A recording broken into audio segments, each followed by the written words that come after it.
救いようのない罪に救済と福祉君を悪魔のような商業でスペシャルフライデー絶望に気づいて醜くしがみついてその罪を味わえ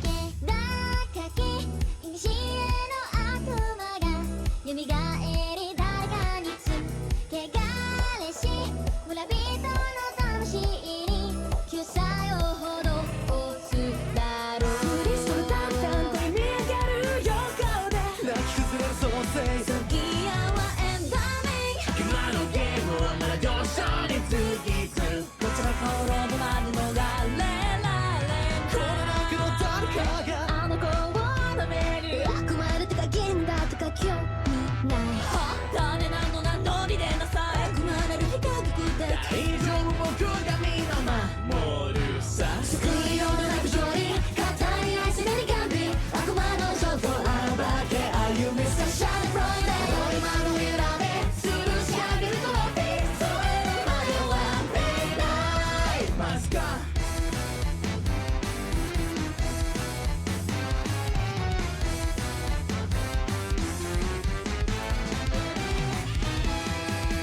惹かれる古の悪魔が哀れなどないと救う汚らし村人を残らず記載してみせるだろうクリスト淡々と読み上げるばかり光くらめソギアはエンダミングさらがら関係を治療すると孤独ごまか救済技術つくのだ悪魔するどっかが敵を取ってやるさどうせこのままみるみる死んじゃうんだもうやめてお互い合うのなら私が潰されましょう心で泣き君にチョコ誰が見てたの疑心暗鬼に溺れみそぎを果ての偶然悪魔の最初さばって暦スペシャルフライデー震える手で祈れこうしないのびりさばけるまでは見ない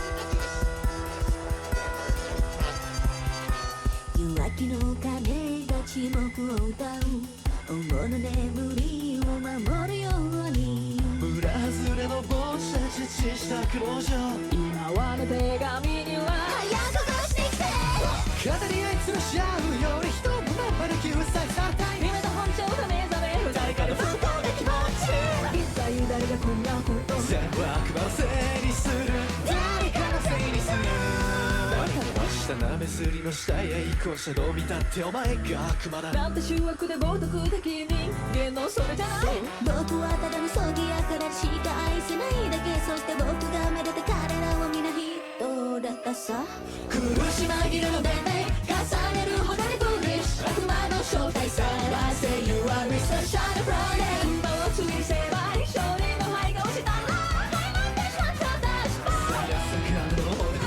救われない世界で僕と共に踊ろうよ外れない救済劇を進めろゴールスワンドに果てる夢の中襲撃最後仕上げそして誰もいなくなってさまた誰も救えないまま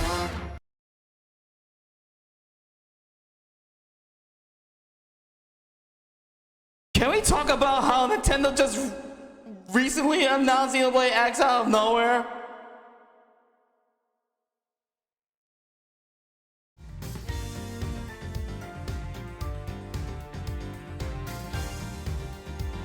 Like, for real,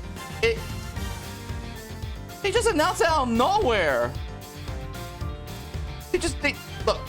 Okay, look, this is how I explain. This is how I'm gonna explain how it go. It went like this.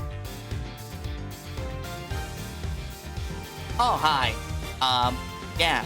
So, yeah, we're announcing Xenoblade Chronicles X is coming to Nintendo Switch. Yeah, that's it. On March 20th. Okay, bye. They really just explained that out of nowhere. They really explained that out of nowhere. Out of nowhere. How? How? They just explained out of nowhere. That's just crazy. It really was nuts. I honestly never thought they would do something like that. And so much for giving my what I was about to say.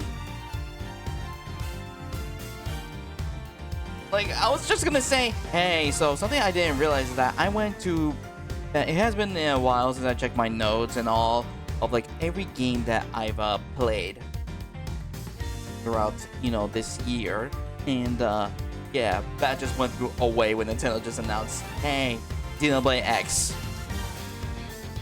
Did I say Xenoblade X? I feel like I said Xenoblade 2. Even though 2 came out on the Switch, not... Like, the first Xenoblade and Xenoblade X came out before the Switch. Before even the Switch was released. But...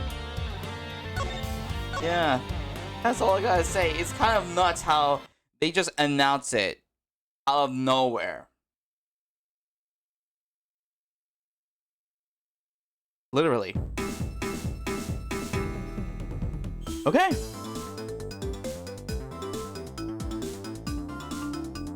So...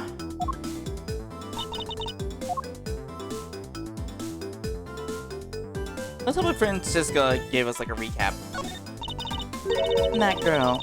She seems to know that scruffy detective. Maybe she knows something about him that we don't.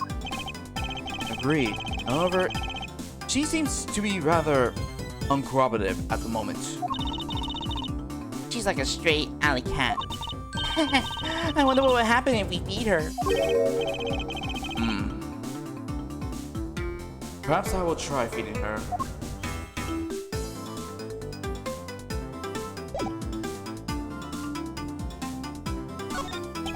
It appears that we caught you red-handed eating a Swiss roll. Look, I'm sorry about lying to you, pal. And do you have nothing else to say? Sure do. It was fluffy and sweet and big. It was perfection, pal. It's totally worth every penny of my bonus. I see. I'll go for you, detective. I can't believe it.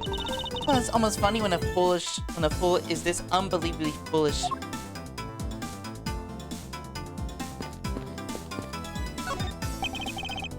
Oh dear. What's the matter, Your Honor? I claim to hand down fair verdicts, but I am fairly cast as suspicious of the big fella. If this had been a trial just now, I would destroy his life. Bam! Oh, hi, Laura. Welcome to the stream. Well, you just heard, yes, the judge would have destroyed Gumshoe's life. I am the guilty one. We all make mistakes, Your Honor. To err is human. To forgive divine, as they say. Wait. To err is that even a word? Is that even a word? I don't think that it is. Although, if you were to make a mistake during a trial, then it will be quite unforgivable. Oh, thank you. Thank you. I've always tried my best to, well, make it good. I always try my best to do good. But apparently I'm not. I play Yakuza. I'm not a good person. I play Yakuza. That means I have experience of beating people up. And that's what I do love. Yeah, VTubers are really. Yeah, I've actually gotten more to live streams with VTubers.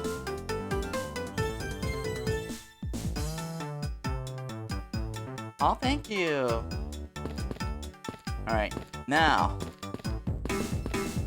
that's done. Wait first. It's always good to be here. It's always good to be on the throne. Alright. Enough stalling, we gotta get back to K. Now then, K. No, wait, no, that's a... Wait. I try to do a cat's hiss. I feel like the mic is not doing work. She's like a stray cat. Literally, she just hissed. I wonder if I should feed her something.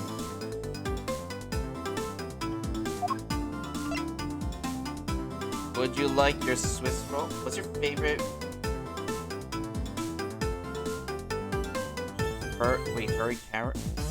Furry character?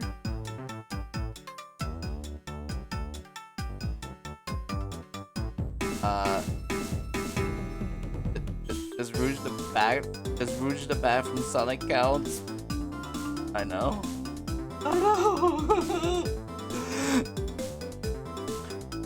Oh, but there's also I will admit, there's also Shadow. Take that!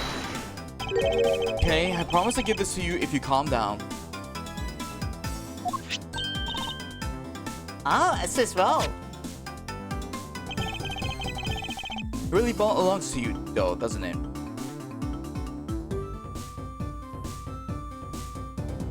Tammy Bison. I don't think I heard of him, Tammy Bison.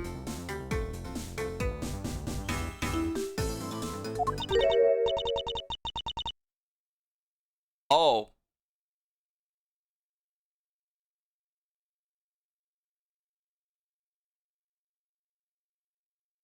Well, that's awkward. She was saving it for her father.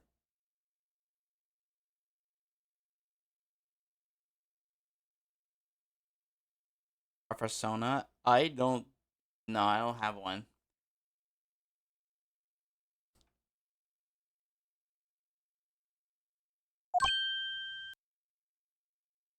Oh, so she knows. She knows about what happened to her father. Oh my! Your father. He's... don't you say another word, pal! She doesn't know yet! Gumshoe, she already know. Thanks for watching out for me, Gummy. But I already know about Daddy. I overheard the guards talking about how Daddy's not here anymore.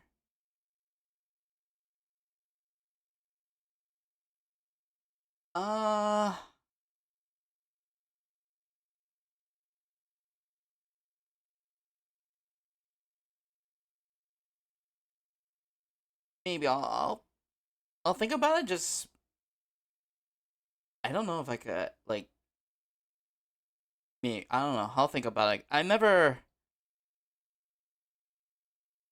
like have a thank you again for the follow. I never had like a like the furry community. Like I never know a lot about the furry community. The closest I guess counts is the VTuber Buff Puff. Yeah. Don't worry, okay.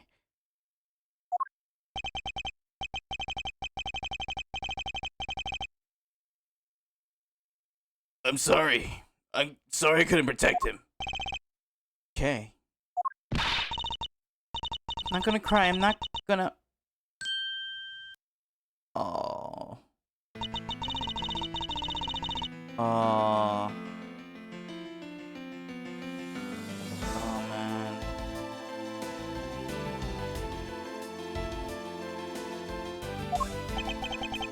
It's alright. Let it all out. Your father just passed away, after all.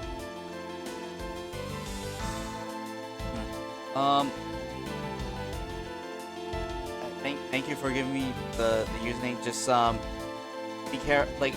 just be careful like when it comes to like giving like accounts like your accounts to like any people. Like I hope you don't do that to like any people, because like I don't know, like, I just don't want like anyone to get in trouble. Like if they like if like, you know, they're like they're using names to someone like innocent. Like, yeah. Hope like I hope you were good for me. Okay. I myself was also involved in the case at this courthouse when I was a young child. Deal 6 incident. A case in which my father... A case in which my father, who was a defense attorney, passed away. All of my dreams of becoming a lawyer were crushed into fine ash on that nightmarish day. Even now, the wound festered deep in the depth of my soul. Yeah. I feel bad. Really feel bad for Edgar, even though, like, yeah, it was only him and those 2 adults involved, not another person just got involved. Yep. Not to mention, yeah, it's not like a certain prosecutor came in and, you know, just decided to take down Edward's father. Yeah. Waiting, I mostly probably do it like after stream. And now to have this happen right in front of me. This child. Feel a certain shared fate, a common bond between us. Miles Edward, what sort of gentleman are you? Are you going to just stand there and watch a lady cry? You're right. Sorry about that. Okay, here. How about we use this handkerchief here and dry your little eyes?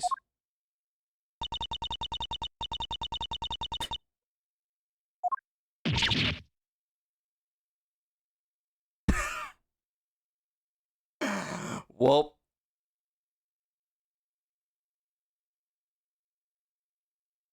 Well.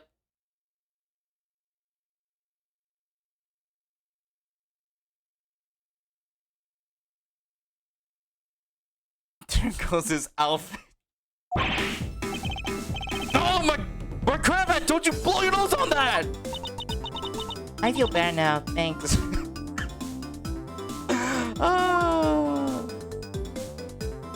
I'm gonna watch this. It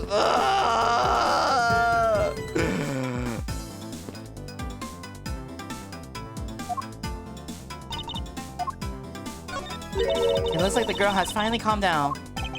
Yes, I believe I can take my time and talk with her now. Really? No comment about the, No comment about the... You know, she blowing your outfit. It's so disrespectful for a child like that to be running around inside the courthouse. Does no one have respect for this country's judicial system anymore? Didn't Miss Von Karma said the exact same thing earlier? Professor Good. I don't think you two are that far apart in terms of age. Wait, really? If I'm correct, 10... Oh yeah, off by 3 years.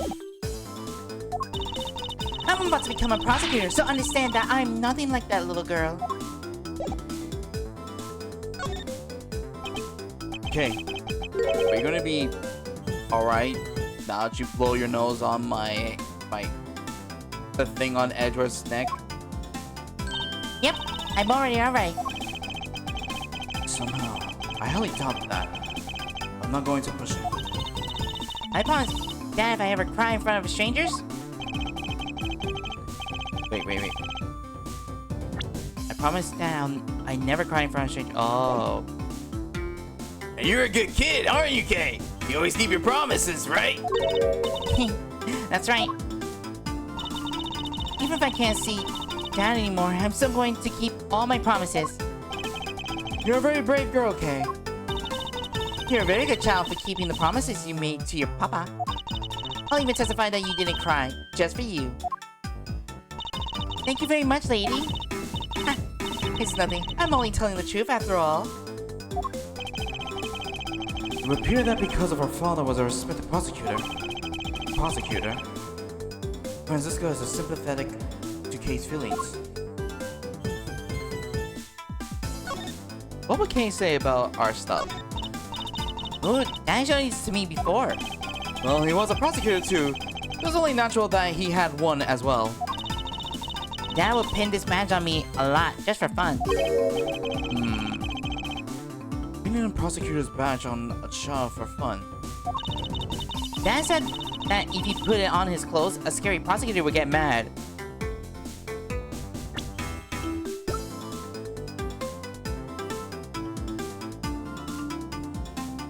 Alright. I'll tell you put that badge on your clothes.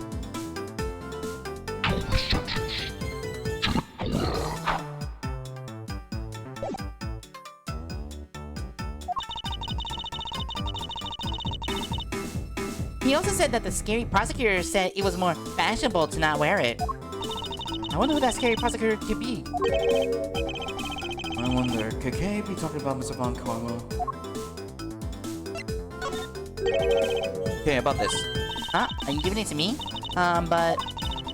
Promise Dad that I wouldn't take things from strangers. I'm sorry. It's alright. I wasn't intending to give it to you anyways. Oh, okay. Guess I thought wrong. Miles, even if you show that to her, she isn't going to magically know all about it. I suppose you're right.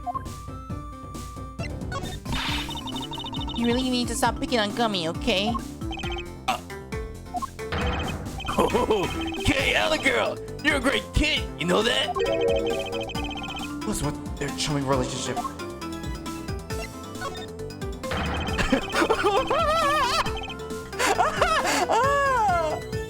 Oh man, that is... I knew... Oh, I had a really... I'm sorry, like, showing the gun. If I did show the gun, I feel like I thought the first thing Gumshoe was like, what are you doing showing a girl to a gun? What are you doing showing a gun to a girl? What the heck are you doing reminding her of your father's death, pal? I didn't think of that. She may look all happy, but she's really hurting deep inside, down inside, you know? So have a heart and be more sensitive, okay, pal? I'm sorry. Once this detective is actually the voice of reason. Oh no. Oh man. No, afterwards, I'm sorry, no more evidence of her death.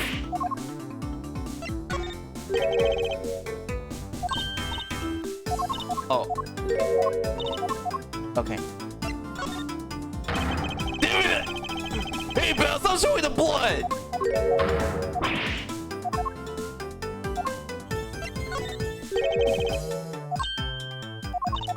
Okay, not that.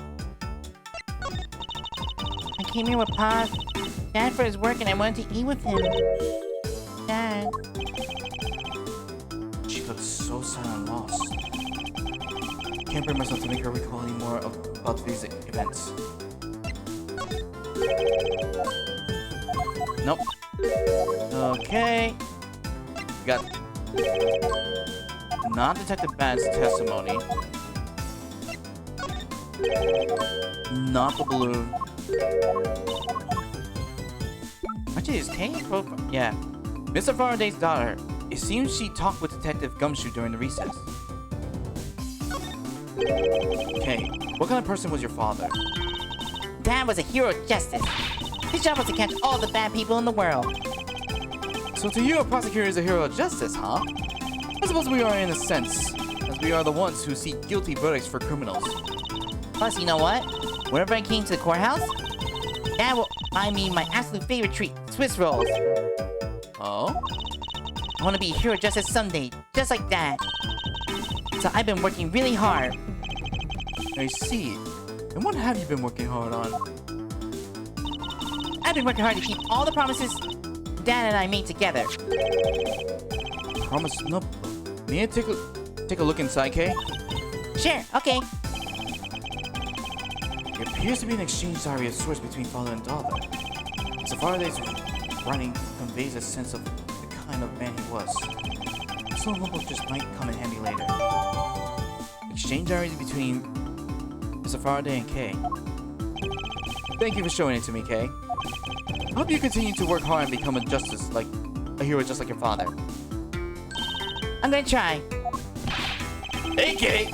So I'm a detective that catches the bad people, right? That makes me a hero too. Yeah, you're really cool too, Gummy. Yeah. Aren't I, Kate? What's with the two of them? Oh, I heard that the products of justice, so that makes me a hero too. Yes, and thanks to your also heroic testimony. You almost painted that detective as a vile criminal and sent him off to jail. I'm really sorry about that. Gummy's not a bad man, okay? That poor judge. He's being treated like a vile criminal rather than a hero of justice. It appears that you and Detective Gumshoe are good friends, Kay. Yeah, we're friends. In that case, would you mind telling me a little more about him? We will talk about that later, but first... Promise notebook, let's see. Promise 1, never take things from a stranger. Promise 2, never go anywhere with a stranger. Promise 3, always greet people with a smile, even people you don't know. Promise 4, never cry in front of strangers. Promise 5, always try your hardest to learn about things you don't understand. Dad's job is to make sure that everyone follows the rules, okay? Be a good girl and promise that you'll keep your promises to me, okay? Come follow. Alright, Swiss roll. Were you the one who bought this pack of Swiss rolls, Kay? Well... I didn't really have a lot of money.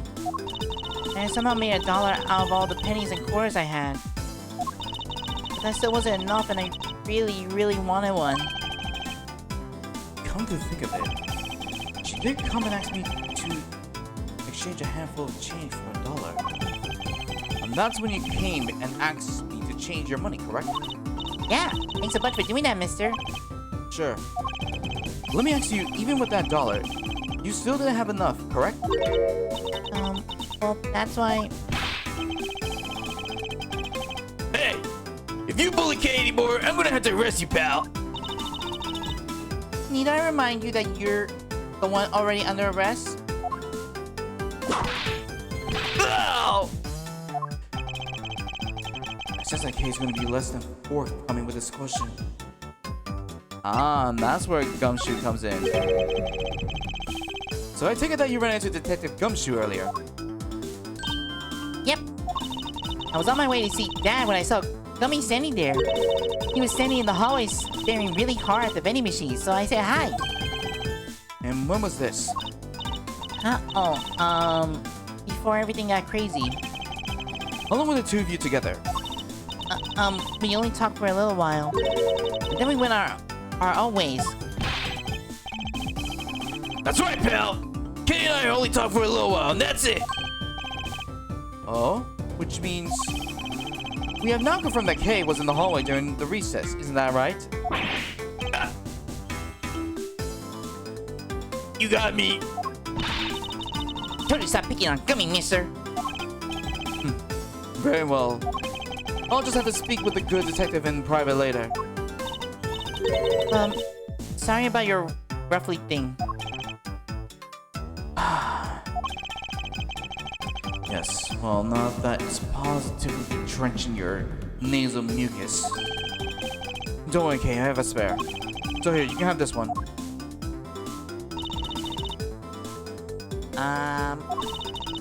That said, never take things from a stranger.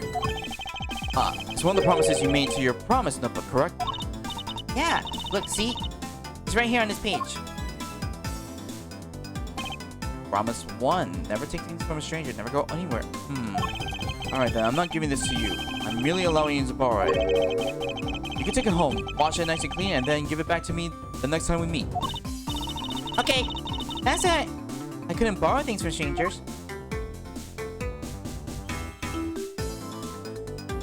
And she took a spare. It's crazy he has a spare. He literally has a spare. That's crazy. Now then, Detective Gumshoe. Uh-oh. I believe it's now crystal clear. Clear? I screw. It's crystal clear, not queer.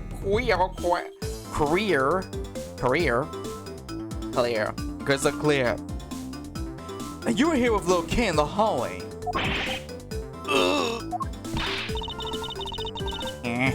Tony, stop being mean to Gummy. Hold it. Miles Edgeworth, there's still something you have yet to resolve. I beg your pardon? You still haven't offered an explanation for why that man would lie to us. But that's... Well, Gummy, don't tell me you lied for my sake. Hey, don't worry about it, Kate. Everything's gonna be okay. hey, that rhymes. Ah, so that's why. So what is Detective Gumshoe's motive for lying? If you can't explain that, then you can't call this a perfect investigation. His reason for lying is very simple. What? Here's what I believe to be his reason. For simple observation of the detective's action and his interaction with Kay, it's obvious the detective was lying for the younger girl's sake. And this piece of evidence will show you exactly why. Huh?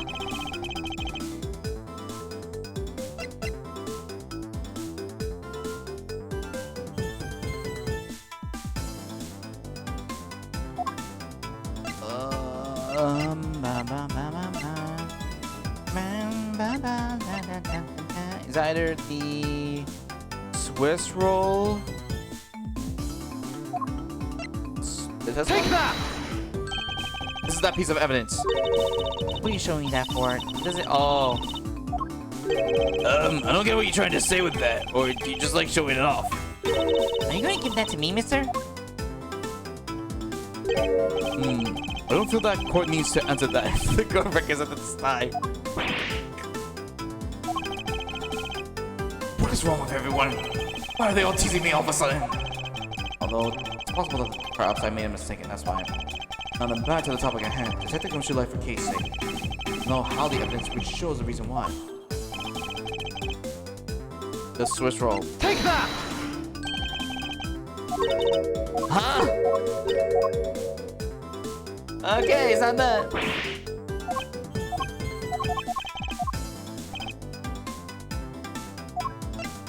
Blue? Take that! Okay, well, it's gonna be a while. In the meantime, we'll just enjoy this song. At least we don't get any penalties.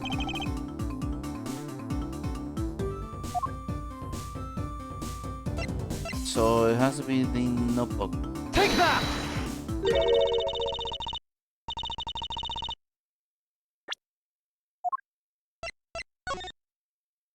Never take things as a stranger, never go away with a stranger. Either 2, 3. Is that a 2 or 3? Mr. Faraday and Kay's promise notebook? How does this explain anything? If you can take a look at this page, it clearly is written that Kay should never texting, never take things from a stranger. When Detective Gumshoe heard about that promise, he tried to cover for Kay.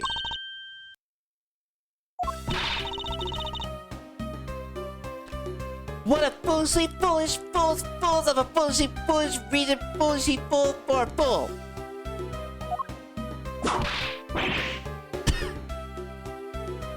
Ow! Again!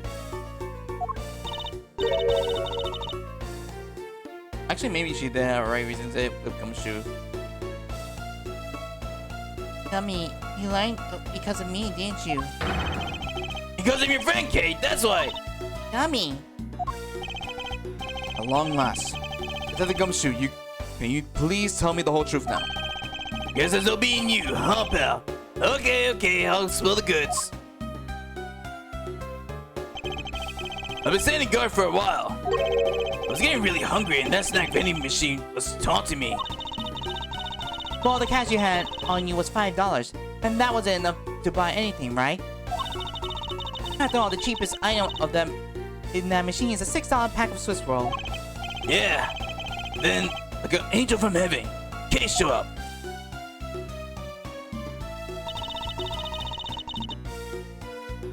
I was thinking about sharing a snack with Papa. Oh wait, no wait, this is not a flashback. So I want to buy a Swiss roll. I only had $1 in coins. So we put my $5 and her $1 together. And bought a pack of Swiss rolls together.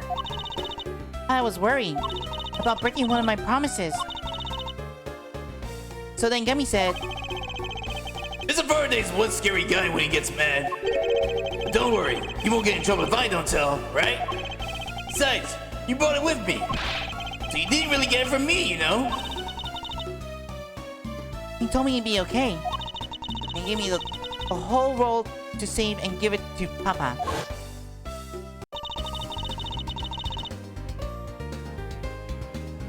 So who knew that Scruffy could be so considerate? Indeed. Detective, I take it that you then sat down on the bench and ate the rolls together. Yeah. We split the other rolls and ate it right then. The sweet taste of that cake's chocolate. I'll never forget it as long as I live, pal. Anyway. Okay, I believe this also belongs to you. Oh, that's from the balloon I popped. It's bad manners to leave garbage lying around, Kay. I'm sorry. Well, I guess I can't blame you for not throwing this one piece away. It was sitting high up on the windowsill where you couldn't see it. So just this once, I forgive you. But that balloon, I wanted to surprise Gummy a little, so I popped it on purpose. Wow. Wow. Prankster. Because of me, Gummy dropped his half of the Swiss roll. Oh no, poor Gumshoe. Wow, you really got me there, pal. So I thought maybe I should give Gummy this other roll. And then I saw you picking on Gummy, mister. So you kicked me. Is that it? Ah, that pain. You sure are a feisty one. I'm really sorry, mister. It's alright. I'm perfectly unharmed. How about this Swiss roll? Would it be alright with you? I held on to it until Detective Gumshoe is cleared of all charges and free to go. Yeah, sure. Just make sure you give it to Gummy afterwards, okay? Of course. I promise. Now then, I believe we have proven beyond the shadow of a doubt that Detective Gumshoe was in the hallway for the entire duration of his duty, which undeniably proves that Detective Gumshoe could not have committed the double murders. Objection!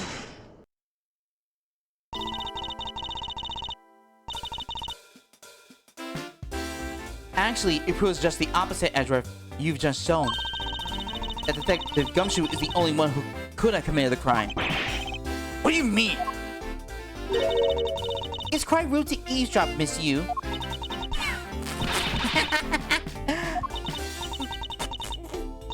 I'm getting lectured on manners by a girl with a penchant for whipping people. How dare you take back with such insolence?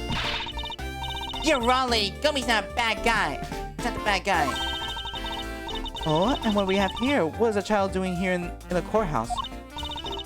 Bailiff, please take this child away. Bring him, Kay! Like the law, Kay! Miss Casil, you! That girl is Mr. Faraday's... I know. So what? You think that just because she's the victim's daughter, she gets to just run wild all around the crime scene? I think it's actually quite dangerous for her, to speak nothing of getting it underfoot. I suppose you're right. However, as long as we're in agreement on that point, let's get back to the real issue at hand. No. Wait. Oh. I didn't say that, it was you. Now then, detective, you were in front of the door to lobby number 2 the entire time, correct? Yeah, but... You see, isn't it obvious that it could only be the detective? He's the only one who could have gone into the lobby number 2 at the time of the murders. I have no counter-argument to that. Don't worry, I already put in the necessary paperwork for his former arrest. The investigation is far from over. Oh, that's right. I was going to speak with you about that. Don't you think it's reckless to talk to the suspect out in the open window without a guard? I suppose it is. Well, as someone with more experience in law than you, allow me to share something. Always keep a good eye on a criminal, or you may regret what comes of your negligence. Oh, Miles, I can't believe you're letting this woman lecture you like this. It's unforgivable as the discipline of a fine karma. Down, Tigress. Now then, I'll be looking forward to the results of your investigation. So we're back to square one. Actually, this is our last chance. I can tell that if we fail to solve this case, Detective Gumshoe will be formally charged under all the circumstantial evidence. This investigation is not over yet. There is still one location we have yet to inspect. It's where Detective Ban and Miss Yu were at the time of the crime. Lobby number 1. And It looks like getting close.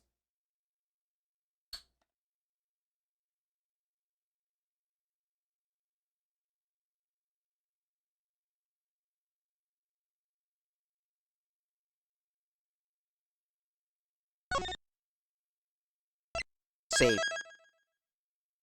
The truth behind the KG incident.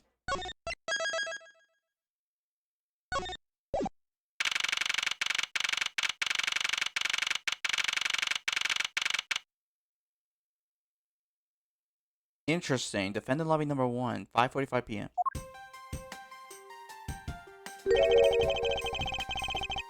What is this incredibly overpowering sweet scent? It smells like flowers. Uncle Bat! Is this it? Isn't that the Bat and K over there? It looked like she managed to escape the bailiff? no, that's not quite it. Aw, too bad. It's so pretty. I think you're still a bit too young to be wearing that. But since you found it, I guess I can let you keep it. Thanks! I'll treasure it, always. Those two seem to get along rather well. Oh, here. I got something else for you. Yay! Thank you, Uncle Bat! Earlier, I ate one of these with Gummy. Gummy? Oh, you mean Gumshoe. Gummy is... He was trying to be nice to me because I was going to get in trouble. And then he got in trouble because he lied to protect me. Gummy... I know he didn't kill Papa. Don't cry. Faraday would be sad if he saw you cry. I'm not crying. Okay. Oh, it's the mister from before and the lady too. Don't you think it would be a good idea to go home for the time being? You're not involved in the investigation, so it is for the best if you do. Actually, I'm Uncle Bad's assistant. So I'm related to the investigation. Is that so, Detective Ban? Yeah, I guess. What? You were just scolding us like kids to not mess up with the crime scene. And now you let this child run free? Why? People are free to investigate things outside of the actual crime scene. You also had a few things she wanted to look into. Got a problem with that? Yeah. I don't have a problem with that, but I am curious as to what Miss Yu is looking into. Uncle Bad, I'm gonna look somewhere else now, okay? Alright, I'll count on you. Oh, that's right. Hey, mister. Yes, what is it? I know Gummy really isn't the bad guy. I mean it. So please, find the real bad guy, okay? I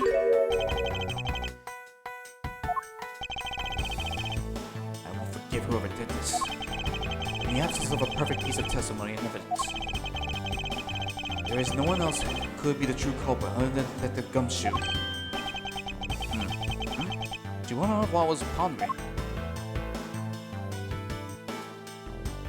You know, it's actually nuts. Edgeworth and Kay have something in common. They lost their father. That's really interesting. What's the smell that's permeating the air? sweet Flaria, though this is strained. It's likely to suffocate from it. I can't conduct an investigation under these circumstances. You need to open the window and air this room out. I demand that you open the window right now. Hurry! Francisco, one of the windows is already open. I can see that. I wonder. Is it just a coincidence that one of the windows in this room is already open too?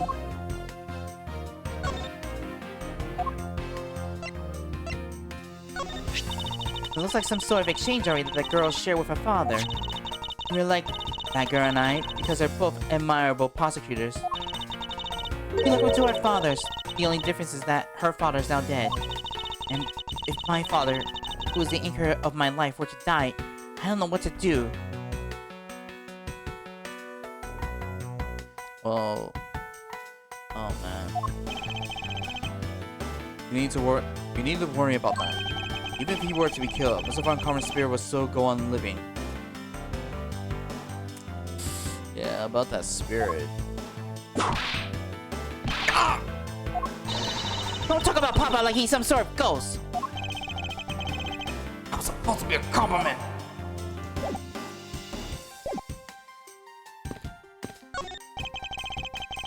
One of the windows in this lobby is open as well. The air conditioner is working just fine in this room. So why did they open it?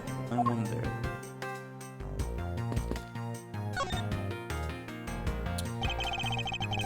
The expensive painting is ill-suited to be hanging on the wall of this room. I wonder if a guard detail should be placed on it. Why do you say that?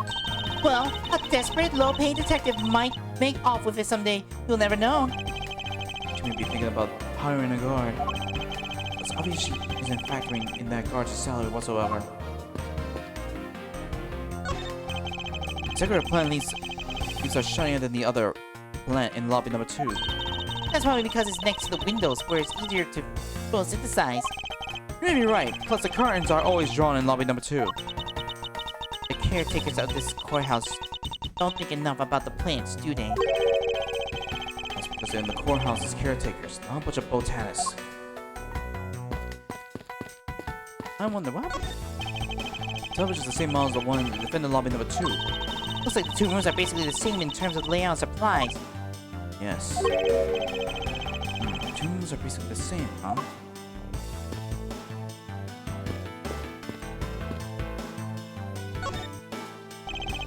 This is bad. What exactly is Kate searching for? Nothing that concerns you, boy. Oh? And I suppose it has something to do with Kay? It does, because she's Faraday's daughter. Anyway, hurry up and get to the point. I don't have time to waste. It sounds like he'd rather be left alone. I have something I'd like to confirm with you once again. I don't have anything to say to you. Be that as it may, we still have questions that we need answers to. Now then, first of all, what is the overpowering smell that's permeating this room? I don't know. Upon entering this room, I thought I was going to suffocate. It's an ultrasonic perfume you wears. She spilled some of it. I was having a bad time of it myself. I didn't think twice and opened the window. But that smell's still here. Perfume, huh? So the sweet scent in the air is perfume. Well, it's giving off quite a stench. I bet it's some cheap, no-name brand. She said it's a famous brand from overseas. It's a knockoff. Yes, definitely a knockoff. No disrespect, but she forced one of those balls on me. Here, little girl. You can have it. I was born for much more expensive and refined perfume. However, seeing as how you just happen to have a spare, I suppose I'll take it. But, Edric, you hold on to this bottle without fail. Why can't she ever be honest about her wants? Miss Yu? Use perfume. Perfume given it to bad by you. Same perfume as the one spilled in lobby number 1. So now we have the perfume Miss Yu wears. Just fantastic. Is that all you want to talk about? If so, I'm going back to investigating. Actually, I still have a few other things I wish to inquire about.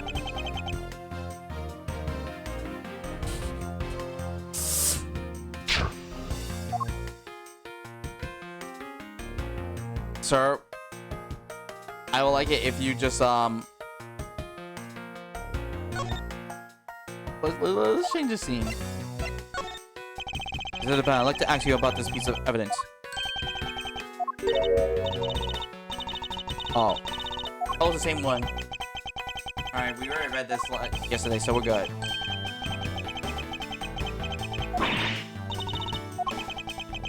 He doesn't have a clue. That's all. Yeah, I said that in the beginning. Alright, the perfume. I'm not a big fan of perfume. So exactly what kind of relationship do you have with Miss Yu?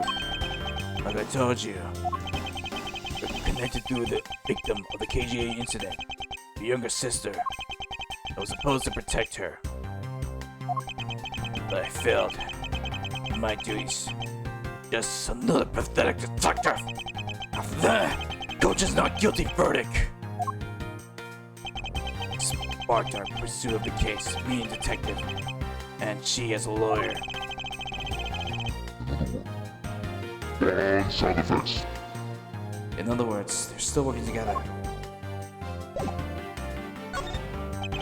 So you were in this room the entire recess? Like I said, I made a call to the precinct to get that big lug down here. Other than that, I was waiting for the recess to end in here. At least your story is consistent. Earlier you stated that you were in this lobby with Miss Yu. Yeah, I ran into her in the hallway. She said she wanted to talk to me about something, so we came in here. And what you're saying is that until Detective Gumshoe's arrival, you and Miss Yu were in two different locations. Yes, I am. Interesting. Speaking of that lawyer, she seemed to have a great dislike for you.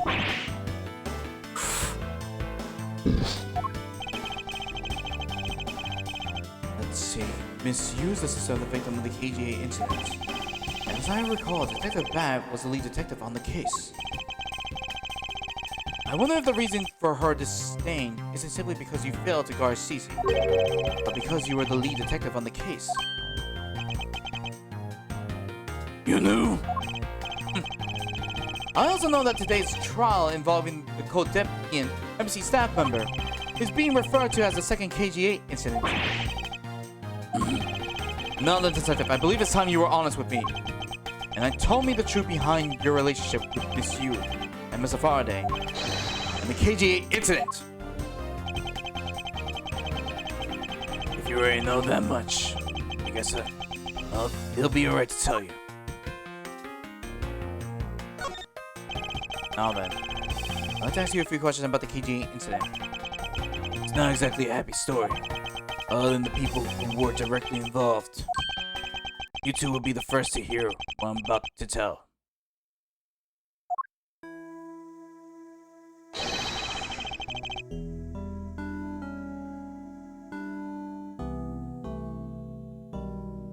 Is it different? I'll see. I'll. No, I'd rather not. I'd rather not. I don't want to like look in the, check on the Ace Attorney wiki to see Bad Sprite, because I feel like I get spoiled for the second investigations game and the Great Ace Attorney Chronicles and Apollo Justice. So.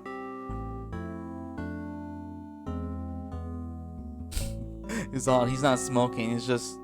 He had a lollipop. It's like Sanji. It's like the 4Kids censorship in One Piece, where Sanji was having a lollipop instead of a cigarette. The honest truth behind the KGA incident. Faraday, you, and I. As you already know, we three were involved with the KGA incident. Faraday and I, we were originally on the trial of a smuggling ring. You mean the smuggling case involving one of the Amano's group suspects? Wait. Wrong one. Group secretaries. That trial was just a front. A facade? Yeah. But the case became tainted.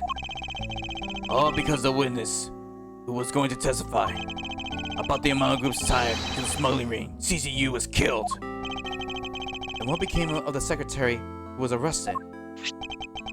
His name was Colin Devore. To be honest, the guy didn't know a thing about the smuggling ring, but he confessed to knowing about it anyway. Devore was probably being intimidated by a big boss man, just another scapegoat. A boss man named Amano Group? He can't seriously mean Ernest Amano. That can't be right. It's probably just a detective Bat's personal hypothesis. What's he trying to do? Suspect Mr. Amano of being involved with smuggling? I suppose it would appear it would have been quite different to secure an unquote after he confessed. But the man who killed CCU, Manny Kochan, was a completely different person. But since he's already been acquitted once of her murder, Mr. Faraday, how could you let him go? If I remember correctly, I heard that Mr. Faraday had an important piece of evidence stolen from him. That wasn't Faraday's fault. It was mine. I wasn't vigilant enough. Faraday, Cece, I was supposed to protect them both. Miss Yu didn't mention that as well. About how Detective Bat was supposed to guard her sister. But even I, who was supposed to protect them, I fell into that trap. What kind of trap?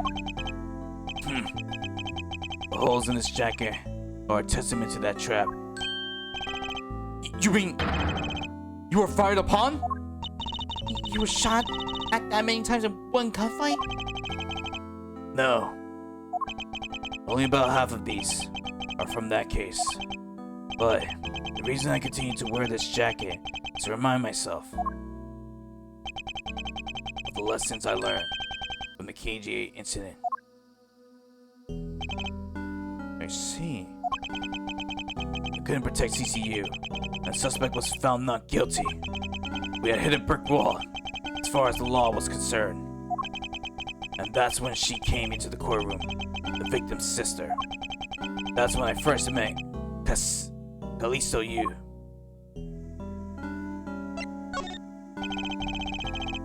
About when you first met Miss Yu, it was on the day the verdict of the KGA incident was handed down, was it not?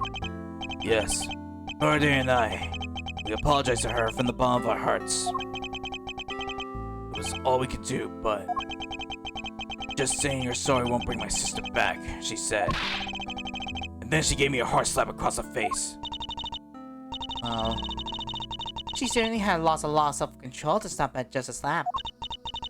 If it was me, not even 100 lashes would have been punishment enough. I suppose not. You said it herself that she never wanted to see either of us ever again. But after that, you've seen her many times over, correct? Yeah. Faraday and I, even after the KGA incident had come to a close, we continued to hunt down the smuggling ring and got involved in a variety of cases. But it was no use. Cracked so many different cases. But the result was always the same. We couldn't find the real mastermind behind the ring. Is the ring really that big? I was in the pursuit of the ring. Then we met you once again. It was during another trial related to the smuggling ring. Faraday was the prosecutor, and I, as the lead detective, took to the witness stand. She appeared out of the blue as a defense attorney.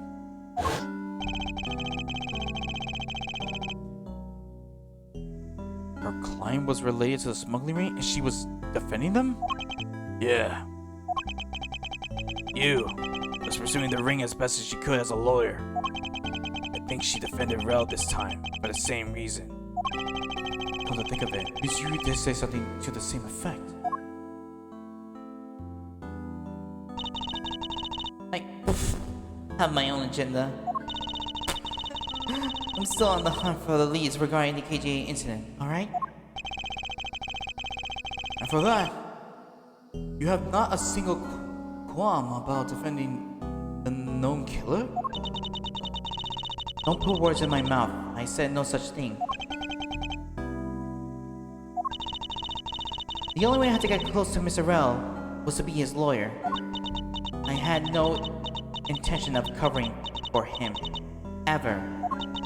So don't you dare suggest I was going to. Doesn't matter what her reason is. Helping a criminal is just despicable.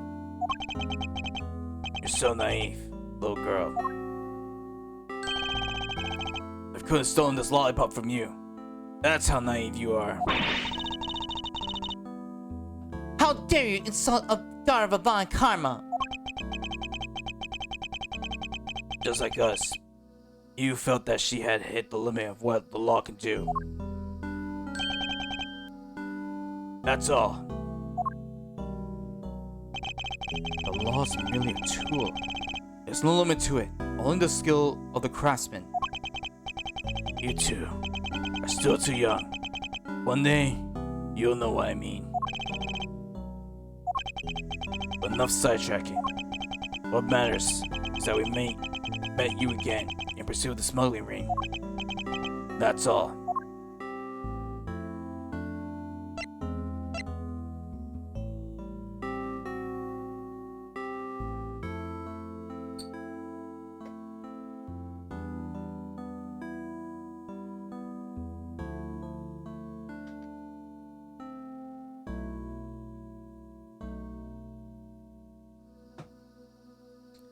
Alright, let's talk the relation to Faraday.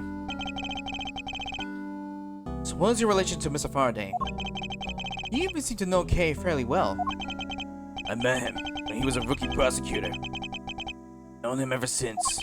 And Kay, I've known her since the day she was born. Faraday and I, we've cracked quite a few cases together. You two seem to have made no progress at all in the Yatagarasu case.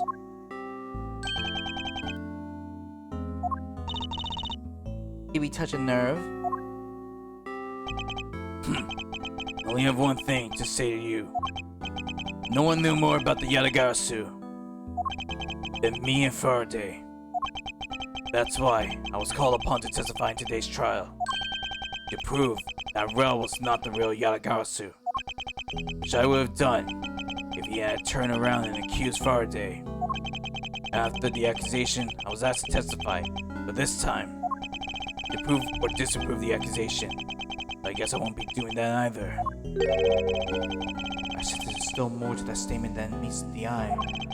Perhaps a bit more digging into the Yatagarasu is what's necessary.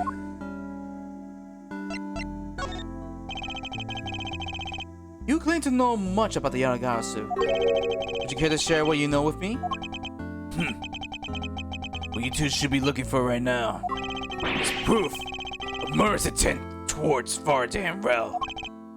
I agree. Which is exactly why I'm asking you about the Yatagarasu. What? KGA incident and the second KGA incident. Both of these cases are tied to the smuggling ring. And in both of these cases, the witness who was to testify about the ring was murdered. However, there is one point in which they differ. And that is the presence or absence of the great thief Yatagarasu.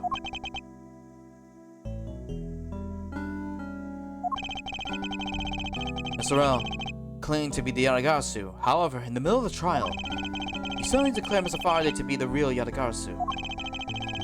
Then, during the recess, they were both killed. Don't you find that to be the least bit odd? Miles Edgeworth, stop beating around the bush and just spit it out already. I believe that there must be some reason that the two men suspected of being the Yatagarasu were both killed at the same time. A reason, huh? And so, in order to catch Mr. Faraday's and Mr. Rel's cold-blooded killer, I feel that I need to learn as much as I can about the Yatagarasu. If it will help you solve this case, then I'll tell you. I'll tell you the reason why We've never caught the Yanagasu. That's an outburst for. You almost made me whip you by accident. Wrong person. It's so accidentally whipped me away. There are three main reasons why the Yanagasu will always be one step ahead. First, the Yanagasu always knows the exact location of the target object. Second, the Yanagasu always knows exactly how to disarm the security system. Third, the Yanagasu doesn't leave a single shred of evidence behind, ever. I see. So those are the Yanagasu's special traits. Sounds like an incredibly elusive thief. The Yanagasu has never been caught on tape, never tries to draw anyone's attention. He will never do something as lowbrow as commit murder. That's how I knew that Rel wasn't the real Yanagasu right away.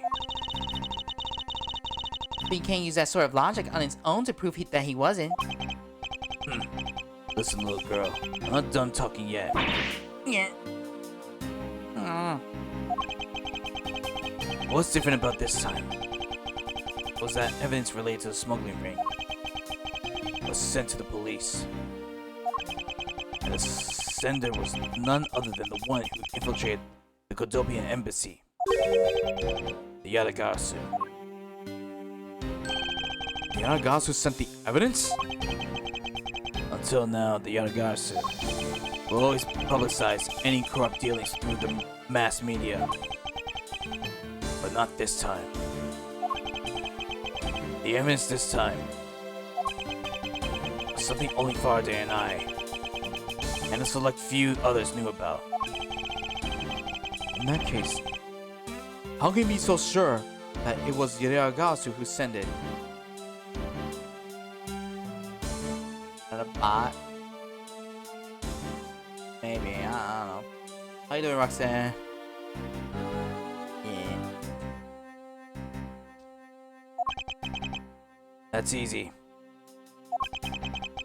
A special card that only the Yanagasu uses was attached.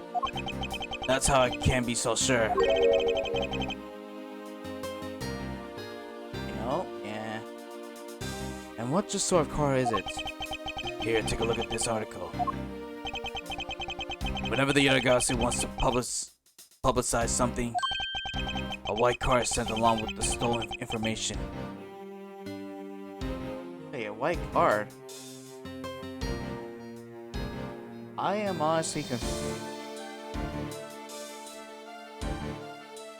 I'm doing fine. We're getting close. I think we're getting close to the finishing of this episode. But when we questioned Rel about what was sent along with the white card, Rel had no idea what it was.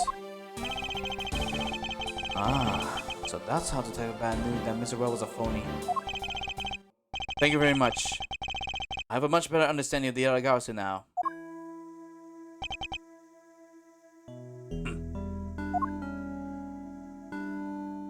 Bailiff? Excuse me, Mr. Edgeworth. Yes? His Honor would like to transfer the evidence from today's trial over to you. So if you could please head over to the courtroom, it'll be much appreciated, sir. Understood. I'll be there shortly. Detective Bad, what does the law mean to you?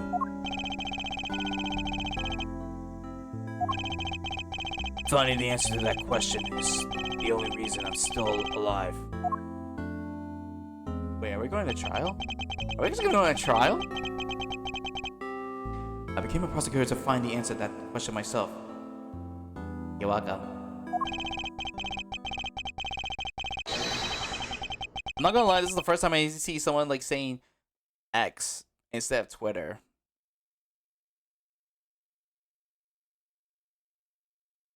To play the part of the essential that all criminals everywhere are found guilty.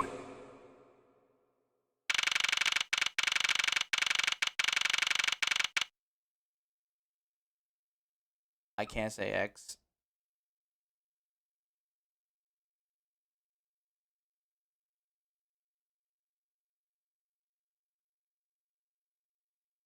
this thing you might use to hear. No, it's still Twitter. No matter what, they call it X, but everyone kind of everyone still calls it Twitter. No matter what, it's still Twitter. That's why I have the bird. That's why I have the Twitter logo and the X. That's it. I feel bad though. Oh, it's only a matter of time before someone takes over, which I hope is sooner. At least I have blue sky. Oh, it's you, Mr. Edgeworth! It appears that his honor is still a bit dispirited. For the first time today, I experienced what it's like to stand at the witness stand. I now have a great appreciation for just how hard it is to give testimony. Well, there's no reason for you to be all depressed about it, Your Honor. As a judge, no one expects you to think about anything other than the verdict. Francisca, there's no need to further depress his honor. Ouch. But I'm not trying to, Miles. I know. I really like my Gold SLR. It's a really nice mixer. Your Honor. Your Honor, come to collect the evidence that was to be transferred to me. Your Honor? The evidence. The evidence? Oh. Your Honor! Oh, Yes, can I help you? The evidence? I'd like to collect the evidence now, sir. Your Honor. Do you think you can stay focused long enough at all and at least do your job? Yes, I'm sorry. And I would expect that the defense attorney has yet to arrive. She's busy with the investigation. So let's keep this brief, shall we? Very well. In that case, please confirm that all the pieces of evidence are present. Furthermore, the evidence that was used in the murders of Mr. Faraday and Mr. Rell are also included, so please go ahead and use them in your investigation into their case. Understood, Your Honor. The pieces of evidence that were used in the murder of those two men. This could be a very good chance for me to find new leads regarding their case. And maybe even something that will finally lead me to the truth. I place all the evidence over at the prosecutor's bench for you. I see. Thank you very much. I will go and confirm that they are all accounted for.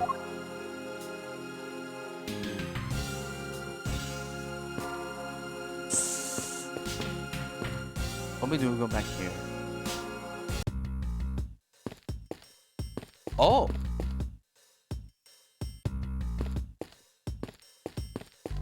Let me see, go back here, just in case.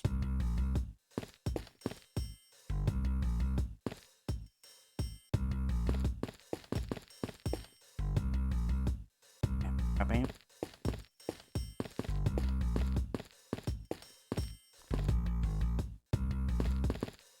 Okay, we're just gonna go and okay. Well, sorry, mister. I'm a little busy right now. Doing what? Well, I'm looking for something. Uncle Bad told me to, so that's what I'm going to do. Let's go. I don't want to interfere with the girl. Please detect Bad get angry. Yes, agreed. Screw it. We're just gonna go on ahead.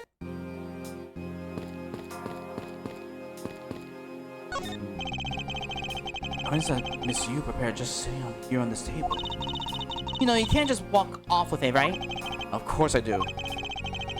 Miss Yu must have been caught off guard by her client's sudden accusation. I wonder how she would defend Mr. Rell in that case if he was still alive. Who knows?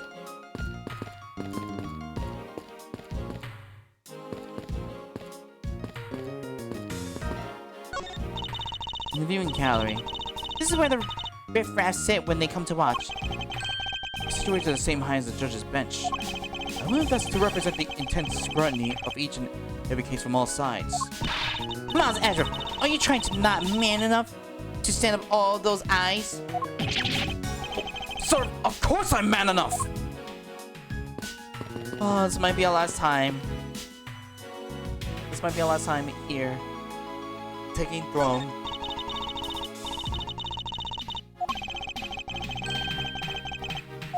Oh, she said the same thing.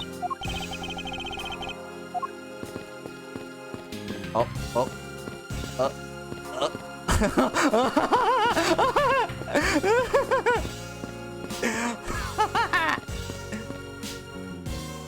Oh my gosh, Francisco, what are you doing? Okay, what's up? Oh. I thought I broke the gate! Alright. So this is the evidence related to today's Kodopian Embassy trial from Mr. Faraday's bag. You mean the evidence that was on the table in lobby number 2, right? Yes. Finally, we can now take a look at the evidence itself and not just the data about them. Let's be sure to thoroughly examine them while we have time. Agree. I want to take a good look at all the evidence from the embassy murder too. And why is that? Because I still don't fully understand what today's trial was about. Don't pull your crop at me just because you don't know something. And don't you try to order me around just because Papa chose you today.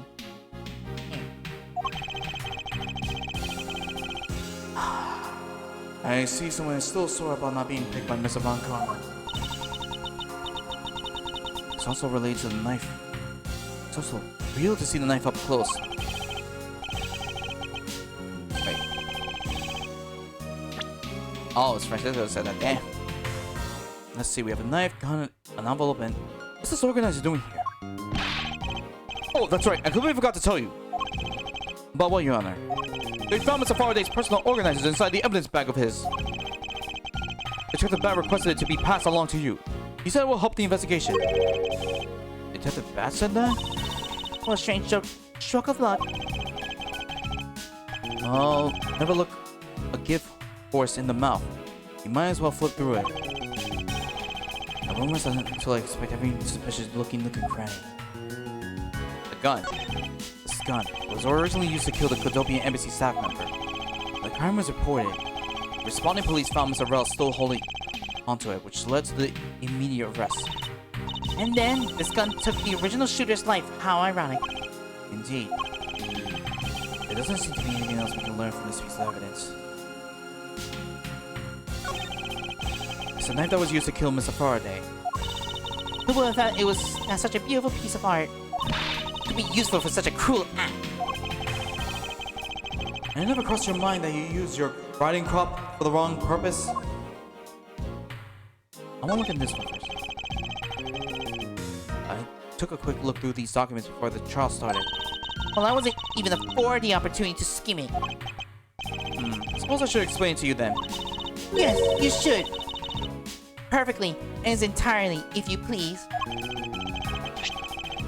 On the night of September 8th, an embassy staff member was killed in front of the embassy. The staff member died of shock due to being shot in the heart.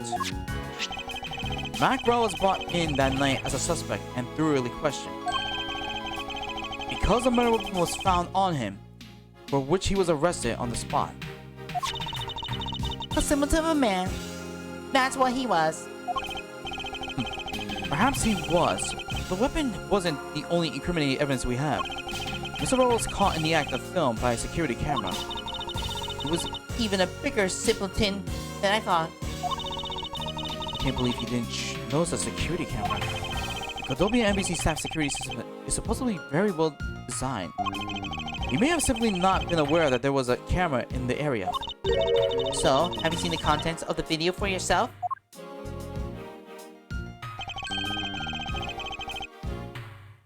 Yes, a surveillance video that the security camera took.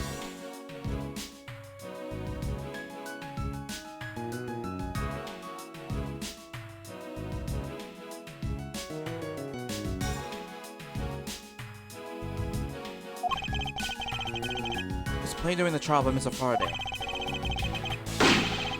You can clearly identify Mr. Rel on it. Even the sound of the gunshot was crystal clear. So the footage included someone. So the footage included sound in, huh? I don't think I ever wanted to see the moment of someone's death in real life. Me neither. Alright. Let's look at this. Mr. Faraday's organizer. It appears he was in the habit of using it. It looks like he wrote his strategy from getting Mr. Rel convicted down in here. I have collected the evidence I need to prove that Rel was the killer. Between the handgun Rel had on him when he was arrested and the surveillance tape, I should be able to prove that he was the one. It appears that Mr. Faraday honestly believed that Mr. Rel was the killer in the case.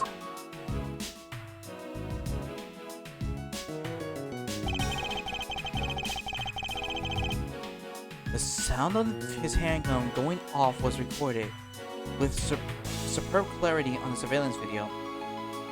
I also have evidence that I can use to prove that that Rel is not the real Yatagarasu.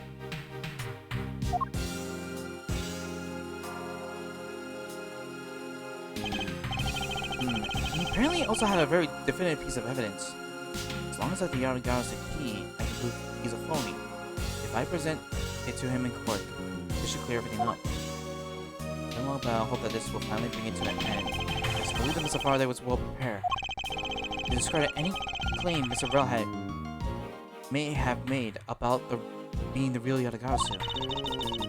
And he had a way to prove that Mr. Rel was the guilty party in the embassy murder. This organizes a clue straight from Mr. Faraday. I'll have to take my time and give it through a read later. Mr. Faraday? Huh? Look, there's a picture stuck between these pages here. It appears to be a key.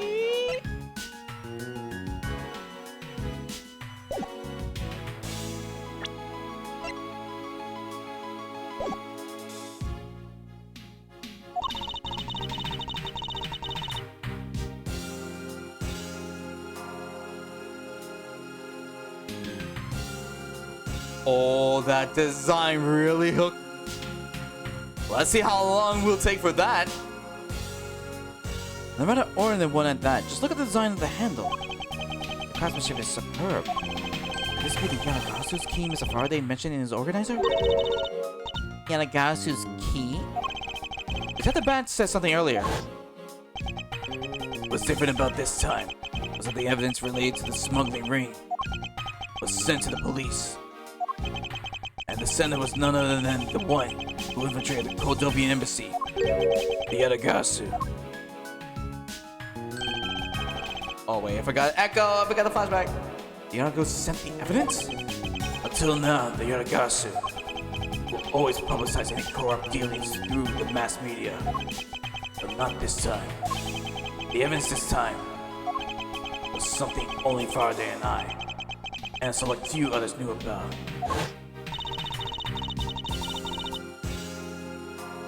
Mr. Faraday must have been trying to keep the secret key safe.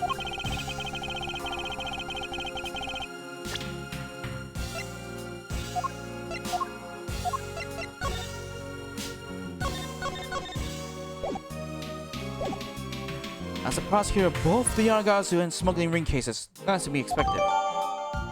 Follow the key the Yatagarasu sent. It has a rather simpler use. That's odd. What is it? Mr. Faraday didn't mention anything about a knife in his organizer. That certainly is odd. The weapon that was used to kill the Kodobian embassy staff member was the gun. If that's the case, then where did the knife that was used to murder Mr. Faraday come from? Isn't it obvious it was brought into the courthouse by Mr. Rel? That's the only logical conclusion, right? No. It's not that easy to smuggle a weapon like that in here. Every person who enters the courthouse door is checked thoroughly for contraband. Furthermore, the suspect was handcuffed, making it impossible for him to bring a knife as large as this inside. In that case... How do you suppose this knife ended up in the courthouse? I need to think carefully here. Is there nothing related to the knife written anywhere in Mr. Faraday's organizer? However, it's the fact that this knife came from Mr. Faraday's evidence bag. Conversely, there is one item listed in Mr. Faraday's organizer that no one has claimed to have seen today.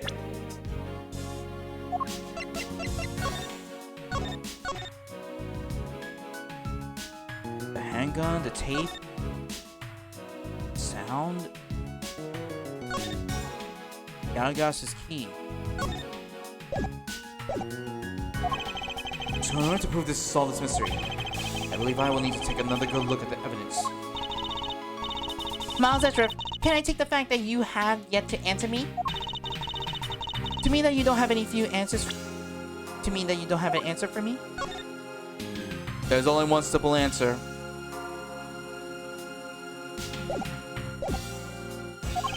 Actually, I do know the answer, Francisco.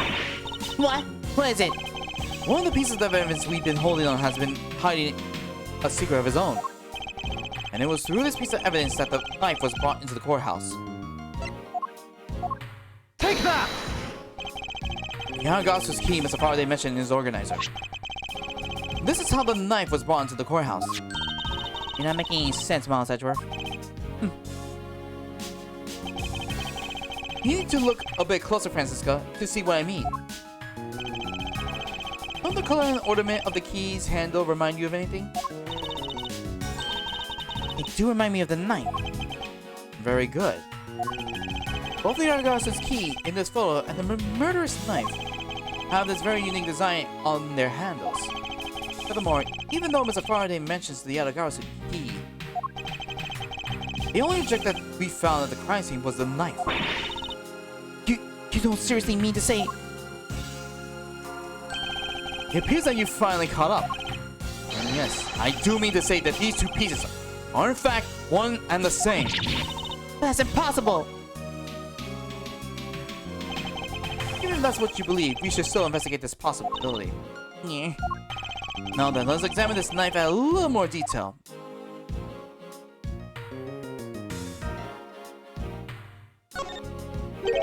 The weapon that was used to kill Mr. Faraday, the handle and the blade itself both have been beautiful designs worked into them. Look, there's even a flower-shaped design in this gold section here. If this hadn't been used as a tool for murder, I want it myself. She's been drawn to the embellishments too. Too bad this isn't mine to give. Aww. I can't believe it turned into a key! Do you think there was such a trick to this thing? So the weapon used to kill Mr. Faraday is actually the key the Yatagarasu stole.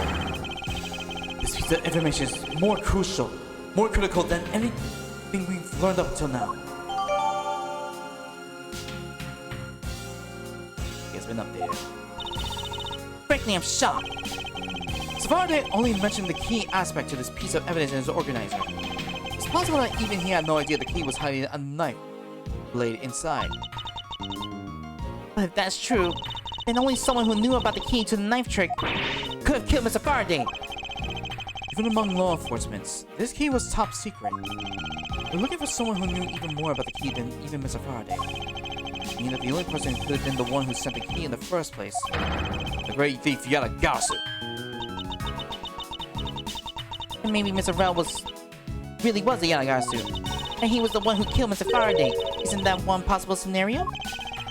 No, not really, especially since Mr. Faraday was absolutely convinced that Mr. Rel was not the Yatagarasu. Besides, as Detective Bat said earlier, But when we questioned Rel about what was sent along with the white card, Rel had no idea what it was. I see. Alright then, I guess the person who knows the trick behind this key is someone else, and that person is the real Yatagarasu. it seems that this key is truly the key to solving this case. Knife update. It has secret ability to change into the key the Yatagarasu sent. That's odd. A short one piece of evidence. And the piece that's missing is the surveillance video that was played in court. The surveillance video? How could a piece of evidence just disappear? Where did it go? The video of the moment in which Mr. Rel committed the murder. Could have gone indeed. Are you done with your inspection of the evidence? Yes, I'm finished. However, Your Honor, I'm missing a single piece of prosecutorial evidence. Your Honor? Were you derelict in your what? No, I dare not my duties. What do you take me for? No, Your Honor, the most important piece of evidence in today's trial. The surveillance video is not amongst the evidence you laid out for me. But I brought Mr. Faraday's whole bag with me from the crime scene. maybe the tape is still somewhere at the crime scene? There's something wrong here. Something about this missing piece of evidence. It will appear that for me to find the answers I seek, I will have to pay another visit to the scene of the crime. Defendant lobby number 2. Uh-oh.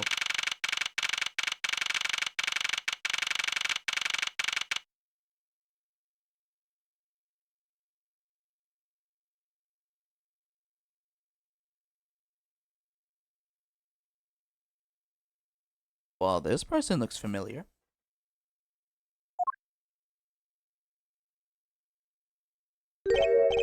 Hmm? That's Detective Bad. Well, who is he with? I never seen that officer before. So, did you find it? No, not yet. Have I looked everywhere? I see. Well then, please continue with the search. Understood. I'll continue the search. So you're the one running the show. Prosecutors like you shouldn't even be allowed at crime scenes. How dare you? Just who do you think you are? Aww. Aww, the music's gone. What was that about? And who was that man just now? Whoever he was, I never seen a more impudent officer in my life.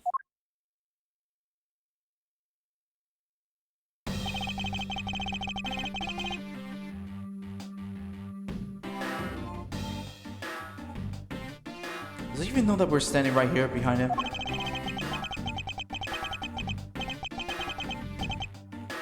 I know you're standing right behind me. What do you want? Kids. It looks like you were paying attention after all. Of course I was. I have eyes in the back of my head. Ah, so that mirror isn't for fan's sakes. It's for him to keep an eye on who or what is behind him at all times.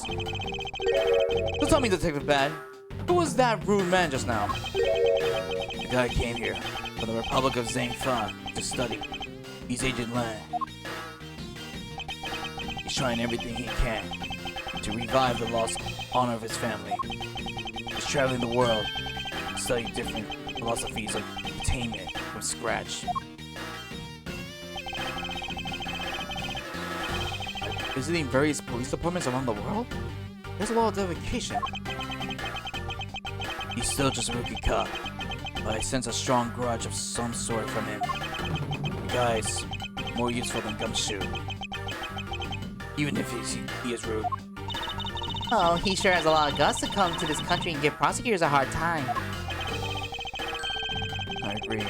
However, I can think of one young lady that statement also applies to. Anyway, what was that agent looking for, Detective Bad? Apparently that little girl was poking around lobby number 1 as well. Like I said before, it's got nothing to do with the two of you. I highly doubt that it has nothing to do with me.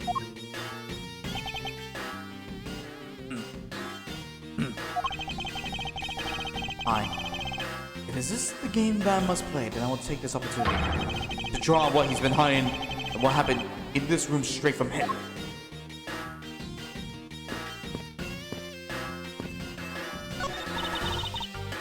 That's one tiny TV. Detective Gumshoe was rather shocked at this and said it was huge compared to his own. Huh, anything you compare with something he owns will always seem grandiose. I don't think. Speaking of grandiose, I don't know how to pronounce that word. I probably pronounced it right, or I probably didn't pronounce it right. I said your ego of yours could use a little deflating.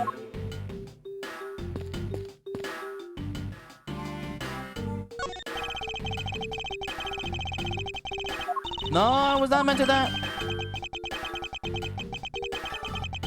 A small statue could slip in. Would you be here to help me test my theory? I must remember to be more tactful around the verbally change. Earlier you were in lobby number 1, and now you're here in lobby number 2.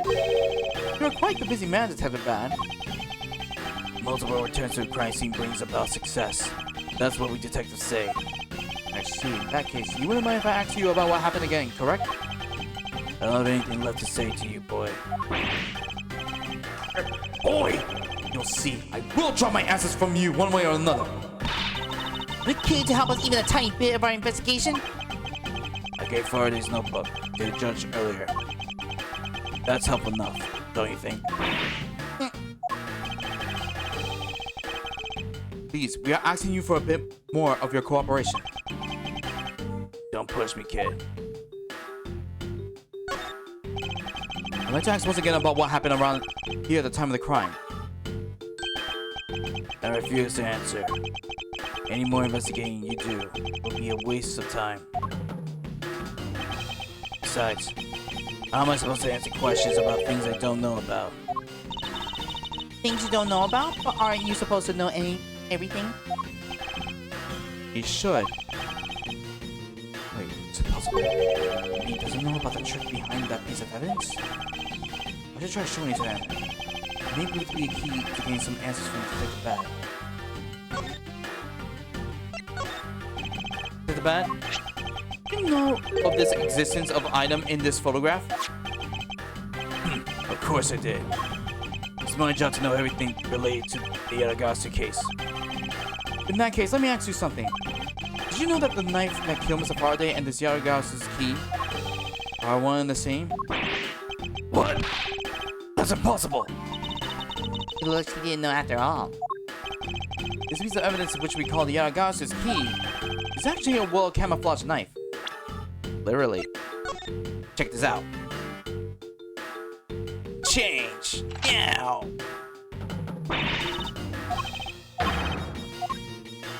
And check this out. Wait, what? We can't change it? They won't let us change. Aww. That's sad. We can't change it. We can't have fun with it. It's actually a well camouflaged knife. Mr. Faraday was planning to use his Yaragasu's key to prove that Mr. Rel was not the real Yaragasu. Isn't that correct? I guess so. However, Mr. Faraday had no idea that it was, in fact, a knife. Yeah. I have to admit, neither one of us knew that fact. And one of us knew that no one in law enforcement knew either. How do we miss something as big as this? I noticed that since a little while ago, you appear to be searching for something. I presume that this key is what you were searching for. Yeah, that's right. Why were you searching for it? Because I promised Faraday. I promised that I'd protect that key with my life. But after he was killed, that key disappeared from Faraday's evidence bag. Who would have thought that key is what took Faraday's life? Detective Bad. So that we may find the truth, please testify for me once more. Alright. But it doesn't matter how many times I tell you about what happened. Nothing will change. Detective Bad. I ask that you please testify once more about what happened in the lobby number 2 and what you experienced in lobby number 1. My answer is still the same. And this is the last time I'm going to do this! That's fine, because I only need this one last time to clear everything up. And find the truth behind this case. Oh. Detective Bad's movements. I was in lobby number 1, talking with you. We were talking about some trivial things. I heard the gunshot right before the trial was about to reconvene. When we heard it, you and I immediately dashed out into the hallway together. I saw Gumshoe goofing around there, and then we all ran into lobby number 2. It sounds like the exact same story he told us before. Indeed. However, I feel that we have yet to draw out all the information we can. How's my life? Wait, let me see my life.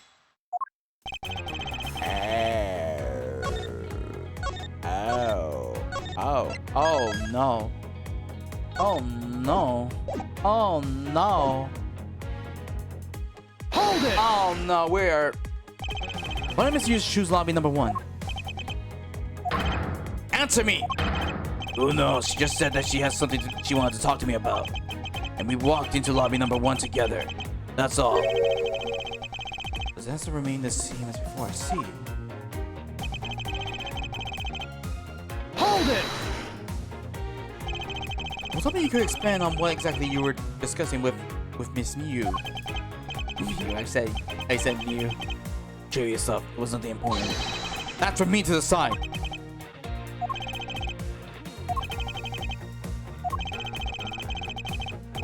Alright, I suppose that's for him to decide. Moving on then.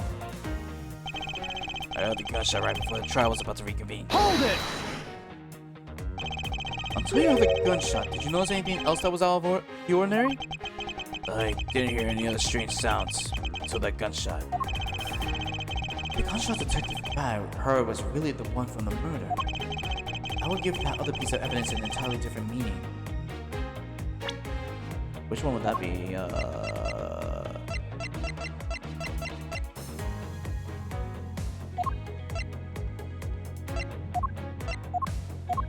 Wait, where is the judge's thing?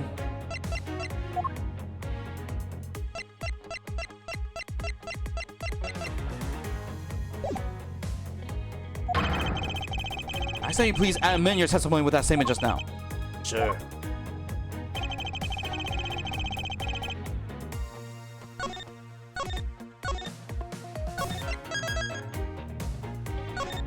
Okay, I'm gonna have to go.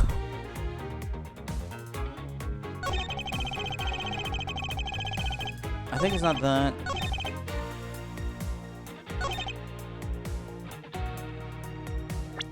Oh wait, any other strange sounds? Should we go with the balloon piece? Objection! Yep, it's a balloon piece. Said the band. Does this balloon fragment remind you of anything? It's the same color as the one Kay was holding. Oh, so you knew about that girl's balloon? Yeah. I was sitting with her up in the gallery. During the recess, just before we split up, I filled that balloon up for her. Well, as you may have already summarized, this piece did indeed come from Kay's balloon. So, what about the balloon? I wonder if you might remember hearing this balloon pop at some point. What are you getting at? This fragment was found in the hallway right in front of lobby number 2. Furthermore, it was the sound of this balloon popping that the judge mistook as a gunshot. Oh? So the sound that the judge heard was not actually a gunshot, huh? On top of that, His Honor said that he heard the balloon pop about 20 minutes before the trial was reconvened. Yes, which means that His Honor heard the balloon pop in the hallway. When you were in lobby number 1, Detective Bad. You were in lobby number 1 at the time. You were close enough to that you should have heard the balloon popping as well.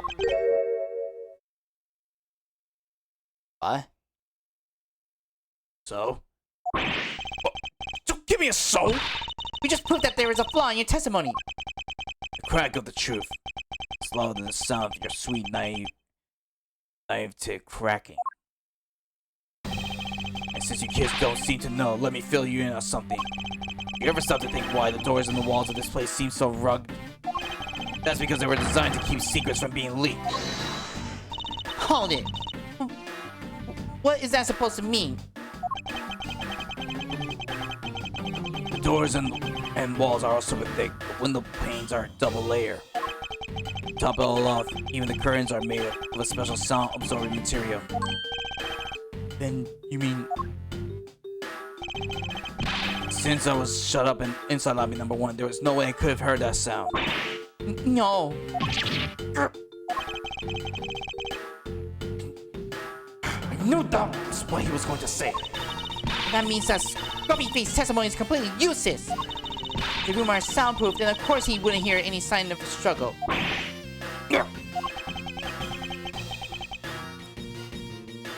That's also why it's only natural. I didn't hear the balloon popping. Now do you get it, kids? Miles, I thought we were supposed to be the ones finding the flaws in his logic. Not the other way around. Other way around? It's not possible to hear the sound of a balloon popping when we're in lobby number 1.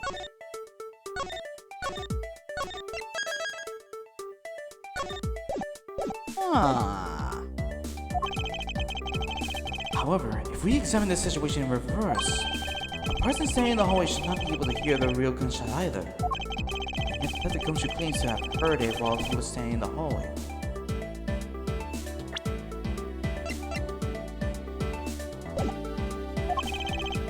Detective Bad, if that's the case, how exactly did you hear the gunshot? What do you mean, how? I just did. It would appear that you have yet to realize the contradiction in your own words. Oh? How so? If the rooms are soundproof as you say they are, then how did the sound of the gunshot enter your ears?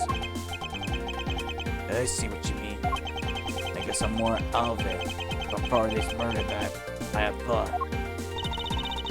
Which means exactly what, Miles? In the end, what does it all boil down to? It boils down to this. There must be a reason as to how Detectives Bad and Gumshoe heard a gunshot they theoretically couldn't have. It looks like we need to examine the state of the crime scene again, huh? Stay at the crime scene. Wait, can it be? It's that ultrasound perfume you wears. She spilled some of it.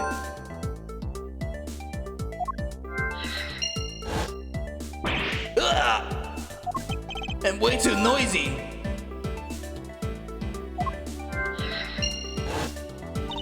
Surveillance video. How could a piece of evidence just disappear? Where did it go?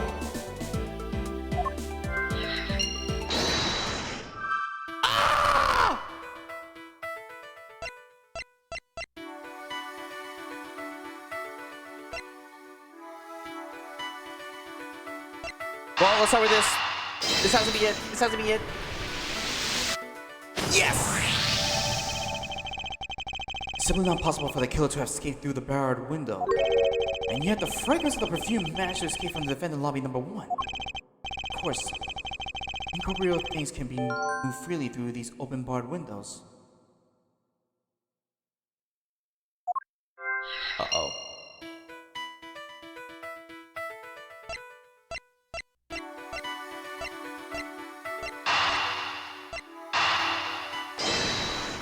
Let's try this one. Damn. It's like a shining example of a perfect line of logic.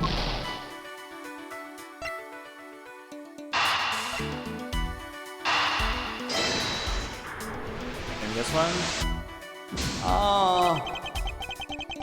Oh no. So very loud television open windows. Now then, what else beside the smell can go both in and out of the open barred window? The answer is sound! So no matter how careful the killer was, if the windows were open, the jig will be up. And since the windows in both defendant lobby number 1 and the hallway were open, that explains how the sound of gunshot could be heard in both locations. Windows were open, so the gunshots could be heard, but where did they originate from?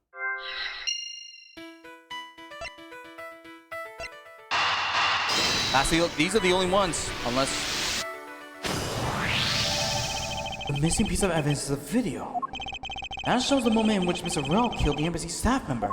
The sound of the gunshot left quite an impression on me when it played during the trial. The video should have been returned to Mr. Faraday's evidence bag for the recess. And brought it back here. If it disappeared after that time, it's possible that the tape is still here in this room. Eureka! The evidence that the missing evidence created for me. It's a gunshot sound that no one should have been able to hear in the first place. Miles, what have you been thinking about? Stop wasting time thinking. Let's start looking again. It's not a waste of time to think of. Or I figured out where we should look. And where would that be? I believe we should examine the television! I'm gonna watch TV. TV? Well, you kids have fun. Go ahead and examine whatever you like. Finally, we can help. I was listening, inspecting every suspicious looking nook and cranny. The window! The window's wide open. The scent of flowers being blown in from the outside. I think it softens the heavy air in here somewhat. Windows in both lobbies number 1 and 2 were open. Maybe they were trying to air out the room just like in lobby number 1? Or maybe they sought to ease some sort of tension through some fresh air. Mr. Faraday and Mr. Rell in the same room. I imagine the latter to be the case. Was there really need to open the window just now for that?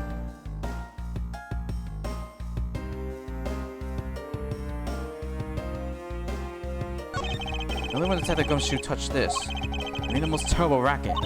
You mean when Scruffy turned the television on, right? Actually, come to think of it, I don't think Detective Gumshoe actually touched the television at all. Furthermore, it seemed more like when a video feed suddenly stops, at least it did for me. Wonder why is that? It's a video player. There seems to be a videotape inside. It looks like the tape must have stopped on its own when you reached the end. This tape, could it not be the missing surveillance tape? I suppose, but Mr. Bat, would it be alright with you if I verify the contents of this video? Sure, knock yourself out. alright then. Let's rewind this and see what we have. If I remember correctly, the footage of Rel killing the embassy staff member should be about 30 minutes mark from the start of the tape. Understood. Should be about right. Now then, let's see. This is...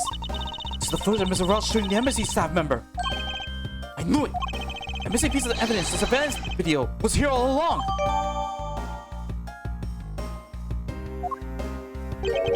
This sound, what's the meaning of this? It appears that Detective Bat had figured out the true source of the gunshot he heard. This, I think we can figure out the trick behind this double murder. You mean that you figured it all out then? Yes. All I have to do now is show what the gunshot Detective Bat and Gumshoe heard was. Do where they heard it from. Nyeh. Fine, in that case, show me what you deduce. Deduct it. I'm gonna be right back. I gotta use the bathroom. Hold on, I'll be right back.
Okay.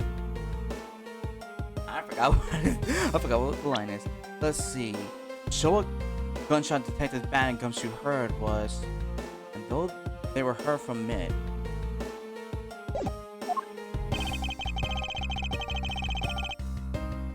Not to show what Detective Gumshoe detected Bat and Gumshoe heard was, and through where they heard it from. Oh no! Someone with this video on play the whole time, huh? I suppose so. Other than the killing, there's hardly a sound on the rest of the tape. Why did the television make a loud sound when Scruffy got near it? It's probably because the tape had run out and probably stopped its playback. Such as bad luck. That detective had the worst timing in the world too. Someone purposely left this video on play? The question is why?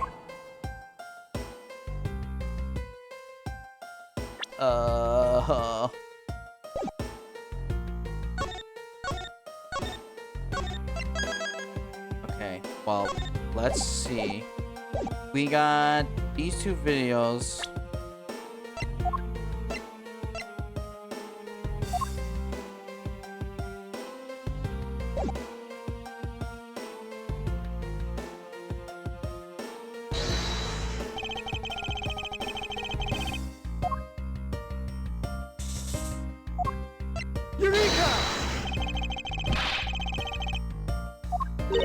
Miles, I believe that piece may actually be proof of a different last sort.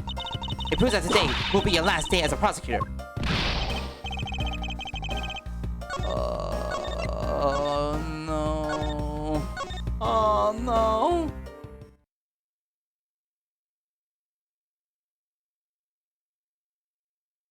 I'm a bit nervous.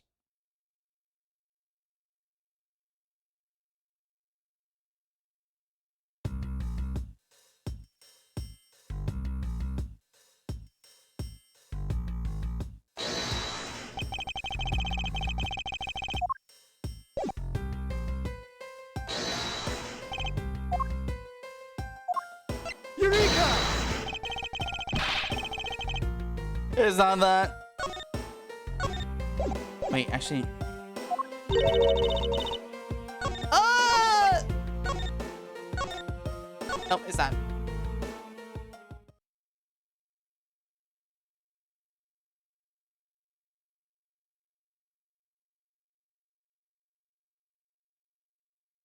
I am honestly stuck.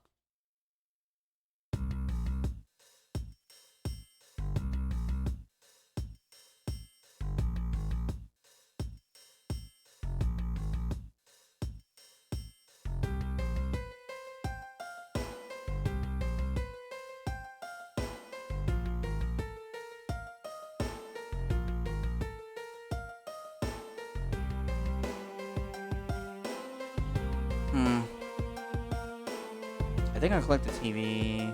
Maybe the window.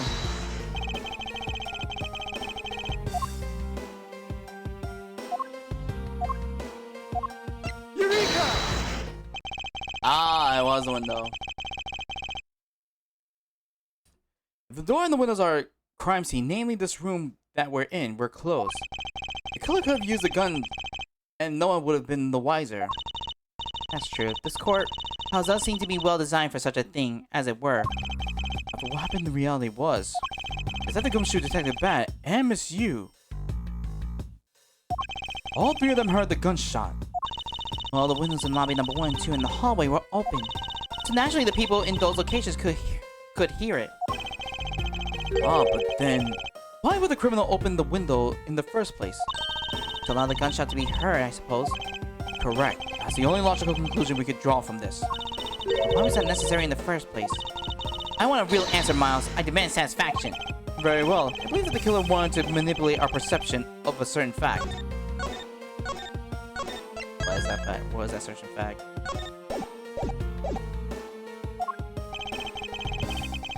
What was it the killer wanted to manipulate our perception of when the crime took place?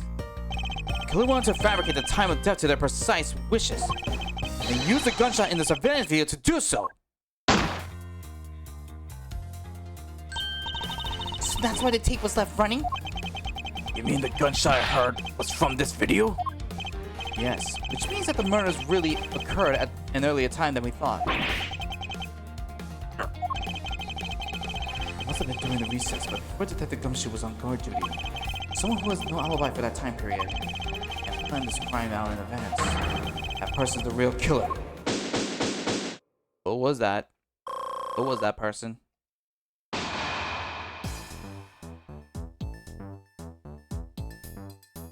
Miss Edgeworth! Yes, what is it? Miss Yu is asking for you. She's in the courtroom. She said that she's identified the murderer, but that she wants to clarify something. It looks like Miss Yu is still investigating something. Oh, wait. As Francisco said that. Listen, please tell her I'll be right over. Oh, come along. I want to hear what she has to say. It appears that the time has come to uncover the truth.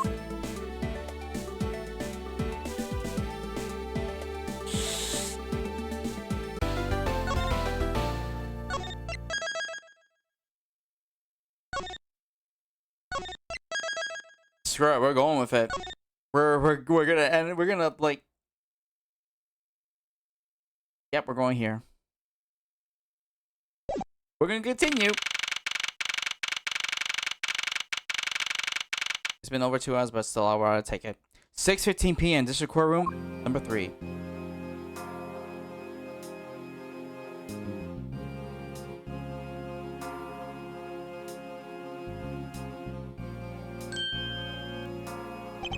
Okay, what are you doing here?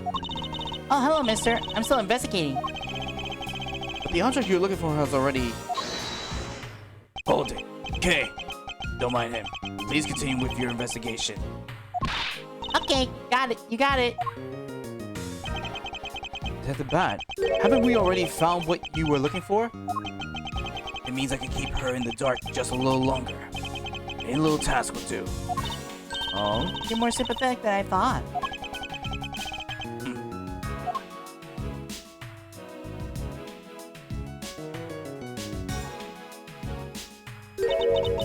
I've been waiting for you, Edgeworth.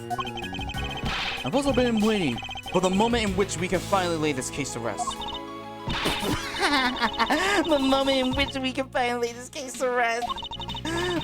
Wasn't that when we placed Detective Gumshoe under arrest? I think we're more than solving this case already. We'll see. It depends on whenever or not your logic holds. I see. Oh, I see. We have a viewer in the gallery. And why even Mr. Bat is here? A viewer in the gallery? That's hardly just a bystander. I have a duty to see this case through to the end. No matter how it turns out. Oh, is that right? Anyway, I thought you might like to hear what I slaved away to find out. I've taken some savings on every single person's movements during the time when our suspect was in the hallway. I also confirmed that there was no possibility route of escape from lobby number 2. Therefore, the killer must have without doubt be Detective Gumshoe. And that's all you have? Yeah, that's all there is to my conclusion in this case. Sorry, but I beg to differ. In a trial, there's always a time for a rebuttal, and we are standing in the court of law. It will be more than appropriate to follow the rules of court in this case, don't you think? Absolutely like a rookie to think such a thing. But alright, I'll play along and give you a proper testimony. If my logic is correct, then I've already won. All I have to do now is prove it by showing who the real killer is.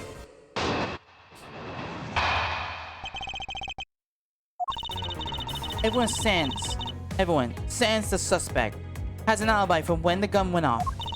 Furthermore, the areas around the crime scene have all been thoroughly investigated, right? I also confirmed that there is no possible escape route from lobby number 2. Which leaves us with one unshakable conclusion that the Gumshoe's a killer. Now that you have your testimony, I expect a good rebuttal, Edgeworth. Well, of course. There's no need to confront her logic head on right now. I should instead focus on drawing out any trump cards she has up her sleeve.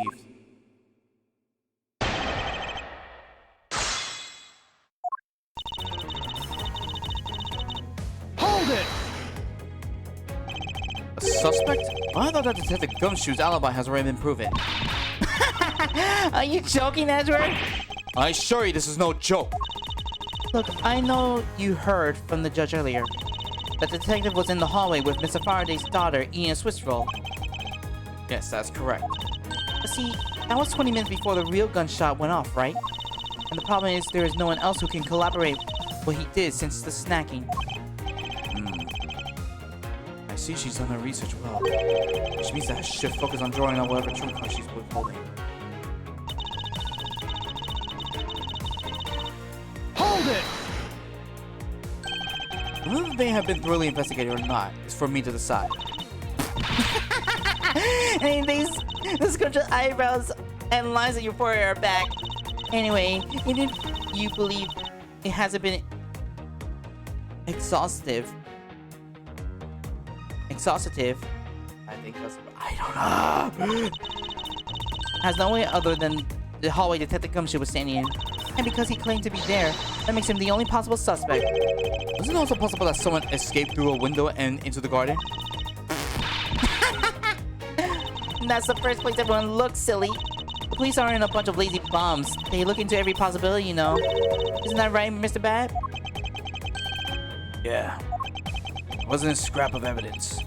It suggests someone used one of the windows. There's also weren't any footprints or anything in the courtyard garden. Suppose they really did check everything that could be relevant to the case. Hold it! Are you absolutely positive that there are no possible routes of escape? Of course I'm sure. And why are you so certain? This is the courthouse, the place where criminals are brought to be judged. If there was an escape route, I'm sure every criminal will be using it to escape. It's just common sense. Miles Edgeworth, I just use a bit more of it in the future.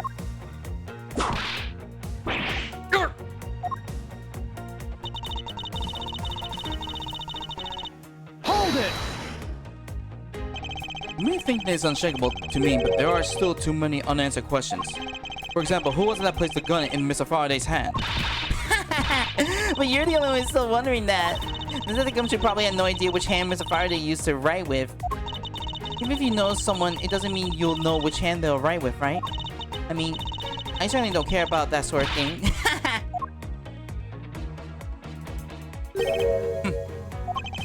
I'm not about to let her raise out of me with such a flippant statement. I suppose we really reached the end now. I already have my trump card ready. All that remains is to play with it. But before I do, I think I should inquire into a little something about her argument. You said earlier that you confirmed the alibis of every person other than the suspect. However, I don't recall either Francisco or myself speaking with you about the subject. Ah, but there were witnesses for you. There was your mentor who gave you an alibi. I see. That's what little Missy... she came to the courthouse during the recess. It was stopped by a security guard at the door in the hallway. She gave a quiet whipping for that. Of course I heard. I'm the dark man for my karma. Oh, wait. I'm the dark man for my karma. And I will not be forcibly stopped by a guard or a bailiff or anyone else. Okay, so basically, the only reason Francisco bothered her to show up today is because she found out that I was to be the replacement prosecutor. By the way, Miss Yu, what about everyone's alibi before Detective Gumshoe was assigned to guard duty? What about them? Have you looked into what people were doing during the span of time? What do you think you take me for? It doesn't matter when the killer went into the lobby number 2. From the time we heard the gunshot, to the time Mr. Bat and I arrived on the crime scene as we dashed from lobby number 1, the only person who could have committed the crime was Detective Gumshoe. Yes. Let's talk about when you and Detective Bat heard the gunshot, shall we? I suppose that if we go by your logic, then Detective Gumshoe is the only one. However, what if the crime had occurred at an entirely different time than when that gunshot you heard of went off? What then? That gunshot was a trap meant to manipulate our... Objection! perception of when the crime took place. Sadly, your explanation is very lacking, Edgeworth.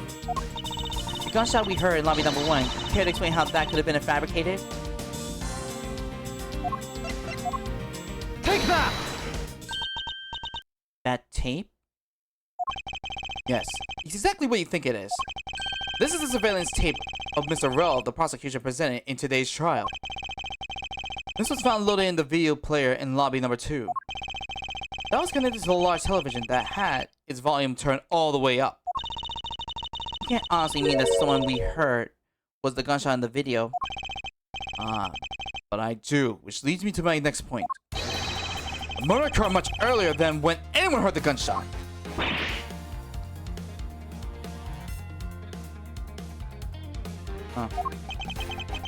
That's the only thing I could think of, too. After committing the double homicide, the killer took the surveillance video out from Mr. Faraday's evidence bag, turned the television's volume all the way up, and left the video to play. It played from the beginning. It will take 30 minutes for the gunshot sound to come on. And since we know that this method of time manipulation is possible, it opens up a possibility that the killer is someone other than Detective Gumshoe. Objection! It sounds from a television doesn't amount too much here. Sounds from a television doesn't amount too much here. Well, of course, Mr. Prosecutor Edgeworth and little Miss Von Karma already knew that much from the very beginning, right? Of course we knew, didn't we, Miles? Yes, of course. We know about the soundproof quality of this courthouse's rooms. Of course, I'm not about to admit we had no idea until only a little while ago. That's right. And if the rooms are soundproof, then we should not have been able to hear it. And yet we heard the gunshot clear as day. And that's it. End of story. But it's not. How should I explain why she was able to hear the gunshot from her soundproof room? There was a hole in the wall. There was actually one common point between lobby number 1 and lobby number 2. Is that despite the fact that both rooms have air conditioners installed, a window was open in each. Now we know that the window in lobby number 2 was opened by the killer. However, a window in lobby number 1 was also open. Objection! It's probably just coincidence that we're both open at the same time. Objection! It was not a mere coincidence, I assure you. Why was the window open in lobby number 1? The answer to that is a certain person did something to cause the window to be open. And the person who triggered that action, that person is the real guilty party. The real killer in this double murder is... Wow.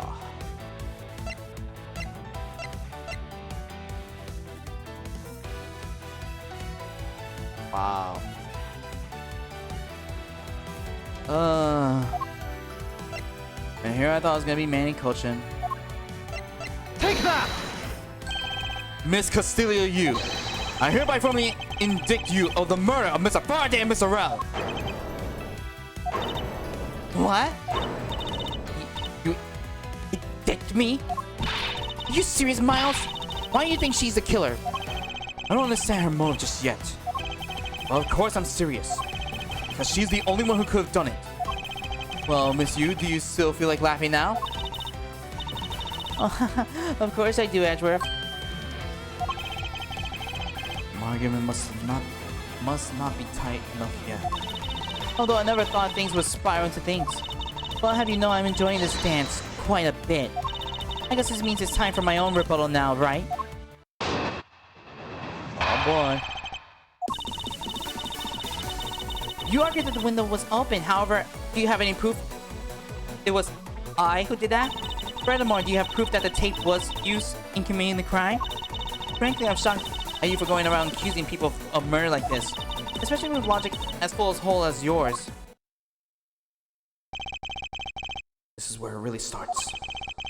I mustn't let my guard down for even a second, or the truth will be blown away.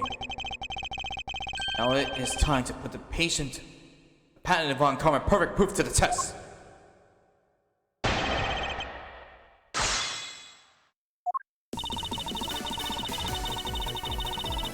Hold it! Evidence? All I need to do is have some prints analyzed and we'll know straight away. Be my guess. Which sounds though as she has the room to maneuver, which means even if we were able to lift the prints, they only show that it was someone else, but why is that someone else was forced to open the window? That's simple logic. I'm gonna try presenting that piece of evidence I have nothing to lose. What's wrong? The scrunched eyebrow lines on your forehead, they're all back. More importantly, are you going to be okay not running a fingerprint analysis? Yes, I'll be fine. Oh, well, in that case, I'll just continue with my testimony, right?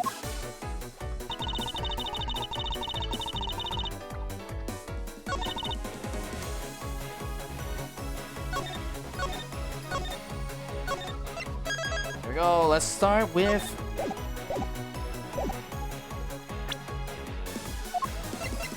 Objection! Huh. I'm sure you've seen this before, haven't you, Miss Yu? Ezra, I never knew you were into wearing that kind of perfume. It's not exactly what I recommend for boys, you know. What? This isn't mine! That's right, it's mine. And I received it from Detective Bat, you see. Miss Yu, you can pretend all you like, but we know at least this much for sure. That you are the one who gave this bottle of perfume to Detective Bat. And that... You're super easy to rile up. So, what about the perfume? While you were in lobby number 1, you made a big show of spilling some of this perfume. That's according to Detective Bat. Oh, I know. He also knew that if you spilled it, he would naturally move to open the window. Objection! Come now, I've already told you that's all just a big coincidence. How did we open the window in lobby number 1? I just left it open, you know? So maybe it was just dumb luck that we heard the gunshot through the window. Objection! The timing of when you were going to spill the perfume is something you could control. And the most important fact about this case is when people were made to hear the shot. Furthermore, it would have been pointless if you didn't have an alibi for yourself at the time. You mean... Miss Yu, you were the one who called Detective Bat into lobby number 1. When you saw him bring Detective Gumshoe into the hallway. Is that correct? As of today, all today's premeditated events could only have been brought up by you, Miss Yu. You accuse me of murder and the fact that I spilled a little perfume? Well, allow me to say this much. I couldn't have killed Mr. Faraday. Would you care to testify as to why? Look, I've had a lot of fun today. Really. But I grow aware of this game of cat and mouse. Let's make this the last testimony and wrap this absurd case once and for all.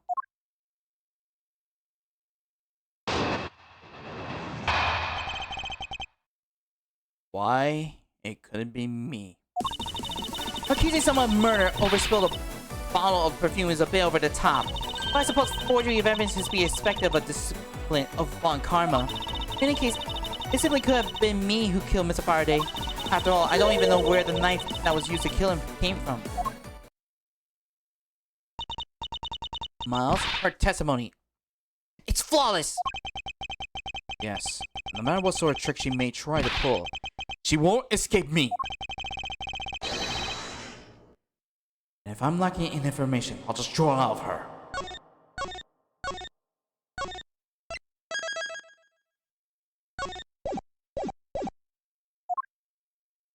Here we go. 4 statements. Let's first... Hold it! Here we go. I think I already explained the significance of that earlier. You only confirmed that I did spill some perfume. But that's all. That you would accuse me of murder based on a simple spill. Don't you dare complain when I sue you for defamation of a character. Do as you like, but as for me, I believe. You believe? I believe. And you are the true culprit in this case. My, you're enthusiastic. Of course, I should have guessed. Hold it! I firmly request that you desist in your attack against my mentor. Yeah, or we'll send you for defamation. All I'm doing is telling the truth. Well, maybe more like spreading gossip. Although your admin denials are, shall we say, just adding fuel to the fire. How dare you! Say such a thing. Calm down, little girl. Don't let her get to you.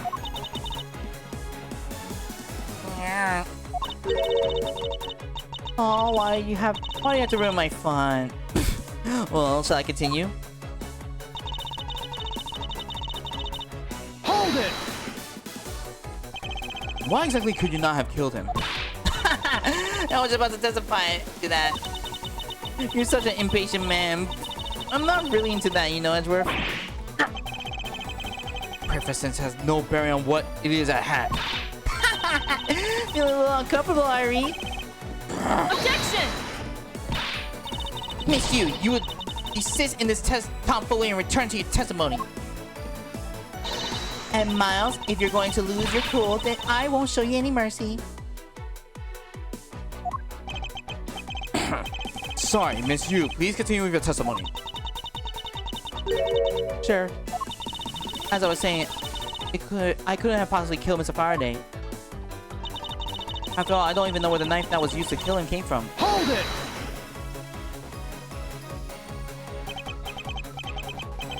At this rate, she will neverly escape. If she really was the one who killed Mr. Faraday, she must have known about the existence of the knife.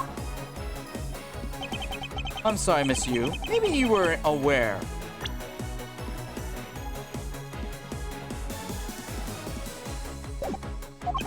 However, the knife that was used to kill Mr. Faraday was taken from his evidence bag. Miles, what do you think you're doing? I'm drawing the truth out of her. That's what I'm doing. Huh? But I don't recall a knife being presented at the trial earlier today. Well, I suppose that's because the evidence was something Mr. Faraday had yet to use. So that's what you're trying to do. Look, why don't you cut it out with the lies? I've already figured you out. There was no knife inside Mr. Faraday's evidence bag. The only evidence he had yet to present was the key the Yaragazu had sent. And unless the key can magically turn into a knife, you really don't have a leg to stand on.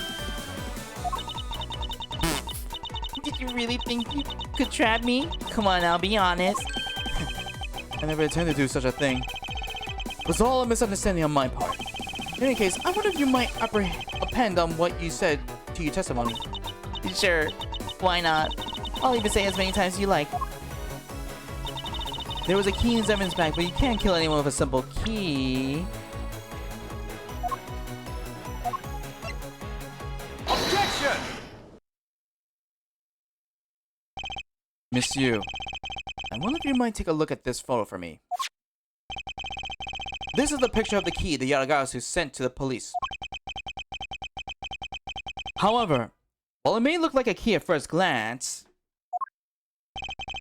it, in fact, has a secret ability to transform into a knife.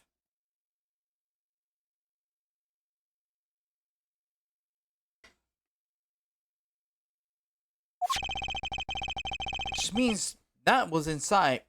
Which means what that was inside Mr. Faraday's bag. Well, I had trouble spelling that. It was both the Yaragazu key and the murderous knife. You knew that the key was inside Mr. Faraday's bag, did you not? Yes? Well, the Yaragazu key alone is more than possibility to kill Mr. Faraday. Do you understand now? Just knowing of the existence of the Yaragazu key.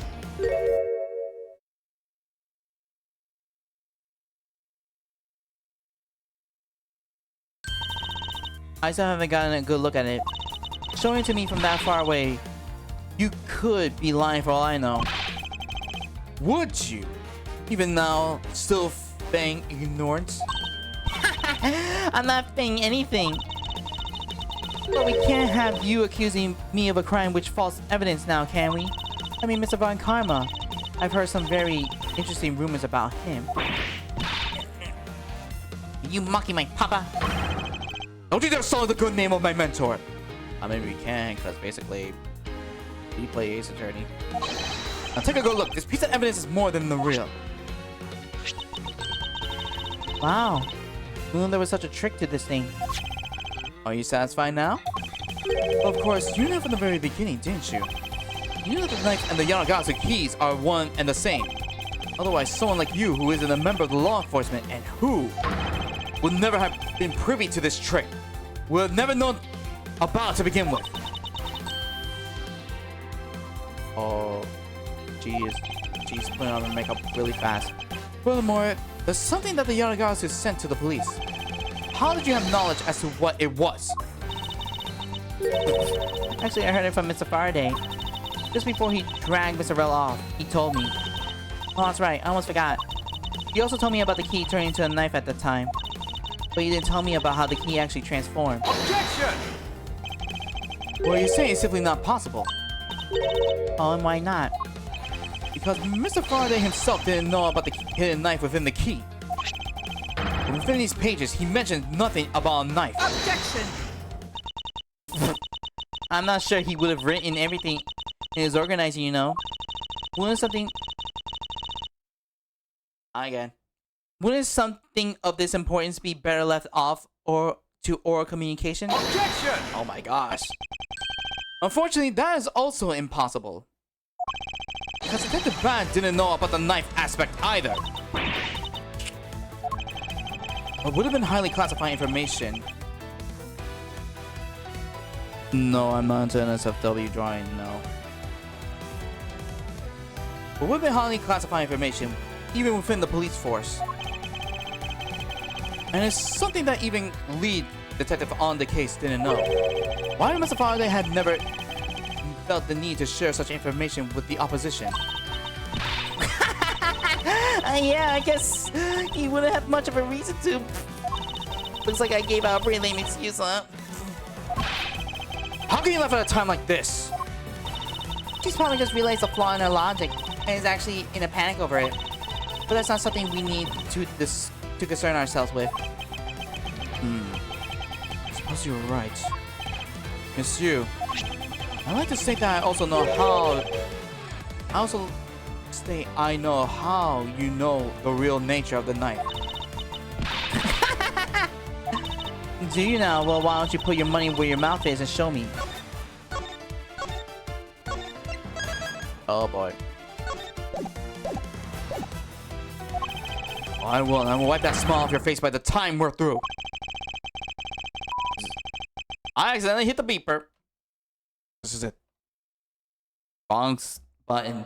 This is the right one. This is it. The moment of truth. The secret behind the Yatagarasu key. Only one person will have knowledge of it from the get-go.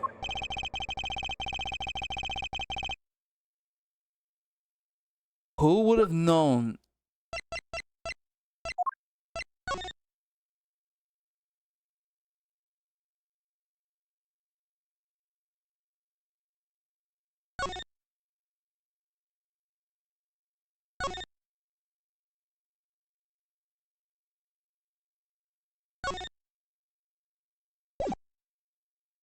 Who would know from the start that the Yanagasu key could change into a knife?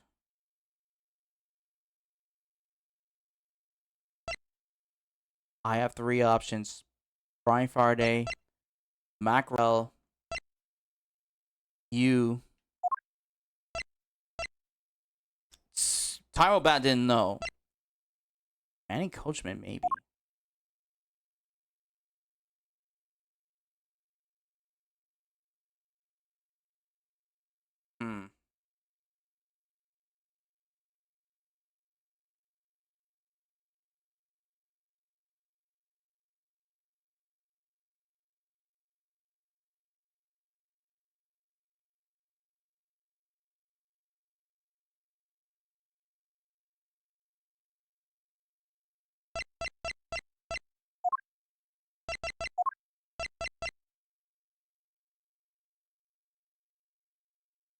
I think it's only the Yanagasu himself. Take that! There's only one person who could have known about the dual nature of the key. And that is... And that is the person who sent the Yanagasu's key to the police. That's to say, the Yanagasu herself!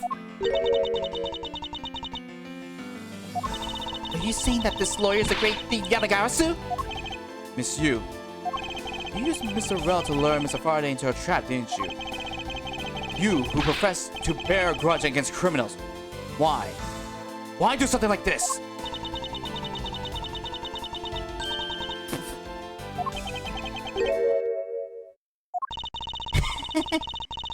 Oh. What? Oh, she is laughing so much.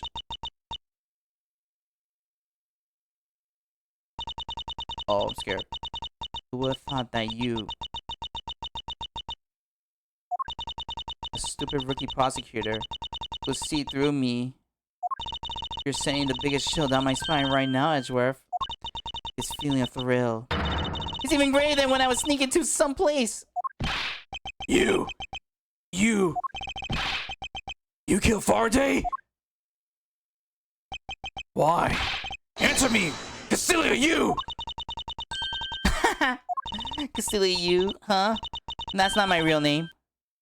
Because my real identity is, yes, the great thief Yatagarasu. Let me tell you something, Edgeworth. Mr. Faraday was one difficult man to deal with. For you see, he had discovered my true identity, which is why I had to erase him from the world of law. I made Rel an offer, and I quote for a little favor in return. All he had to do was accuse Mr. Faraday of being the Yatagarasu in court. But once we entered the recess, Rel was dragged off by Mr. Faraday, which threw my plan into a complete mess. I chased after him and eavesdropped on them through the crack in the door. That Rel caves only two things, money and authority, just as all things do. I think my plan was going to be ruined. Mr. Faraday held on to Rel any longer. Plus, if I had let them continue on the way they were, I would have been found out. That's why I had no choice. I had to kill them both. Didn't you say that you despise criminals? But I do really. But do I really? You... Have you not forgotten about the KGA incident too? Maybe. Sorry, woman would. So then, is it your plan to kill Mr. Faraday with very evidence that you sent? Well, I had a good idea of what Mr. Faraday was going to do. I anticipated that Mr. Faraday was going to prove that Rel wasn't the Yatagarasu by using this Yatagarasu key as evidence, and that he would bring it with him. Which is why I thought to use a knife portion. With a weapon as well disguised as this, no one would be the wiser. Because who in the right mind would think something like this could be a weapon? I casually entered lobby number 2 on the precinct that I had to talk with Mr. Faraday. In order to get in with him, I pretended to be worried about something. He then let me hold the Yatagarasu key, just like that. He never noticed that I changed the key into a knife inside that plastic bag. And he didn't have the chance to take note of the knife that took his life. How could you kill him? I knew it for a long time, you know. At the very least, I thought they gave him a quick and painless death.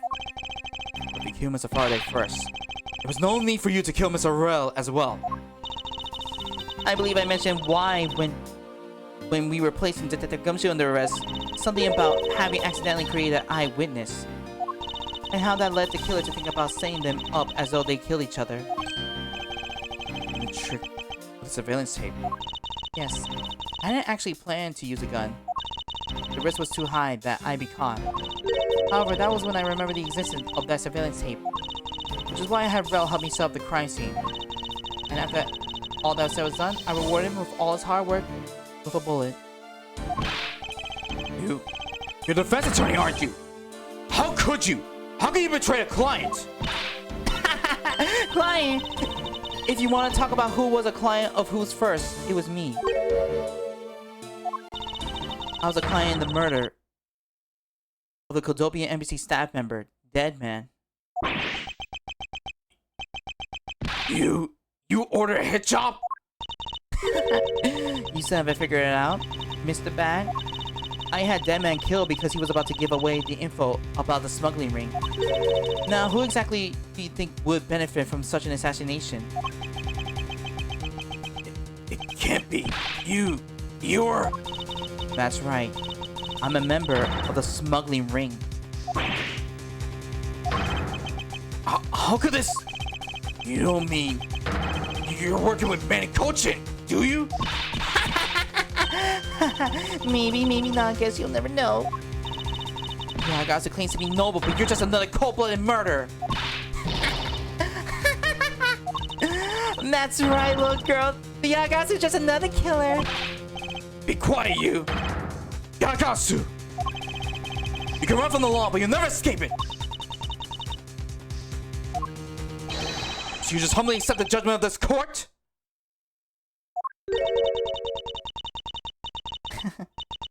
Hey, Edgeworth. Did you know the Yagasu has 3 legs? Do you know why that is? No? Well, let me tell you. It means that the Yanagasu has more than one razor-sharp way to do her work.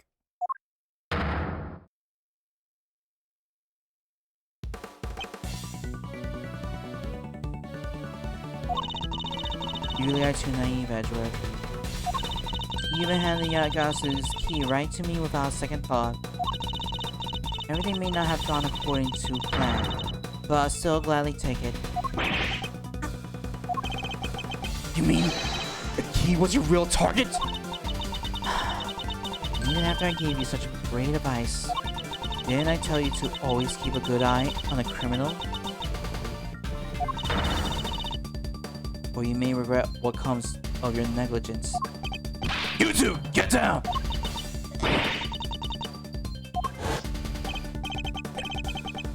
My body, I can't move. Hey, mister, to your right!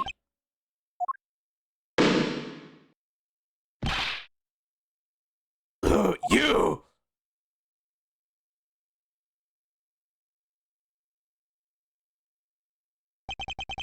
Are you right, Francisca? I'm perfectly fine, Miles. Her voice is shaking, but looks like she's unharmed. Where'd Kay go? That's a gunshot!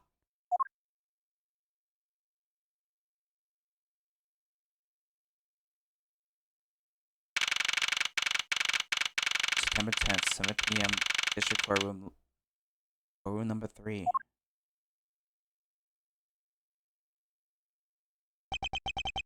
Sorry.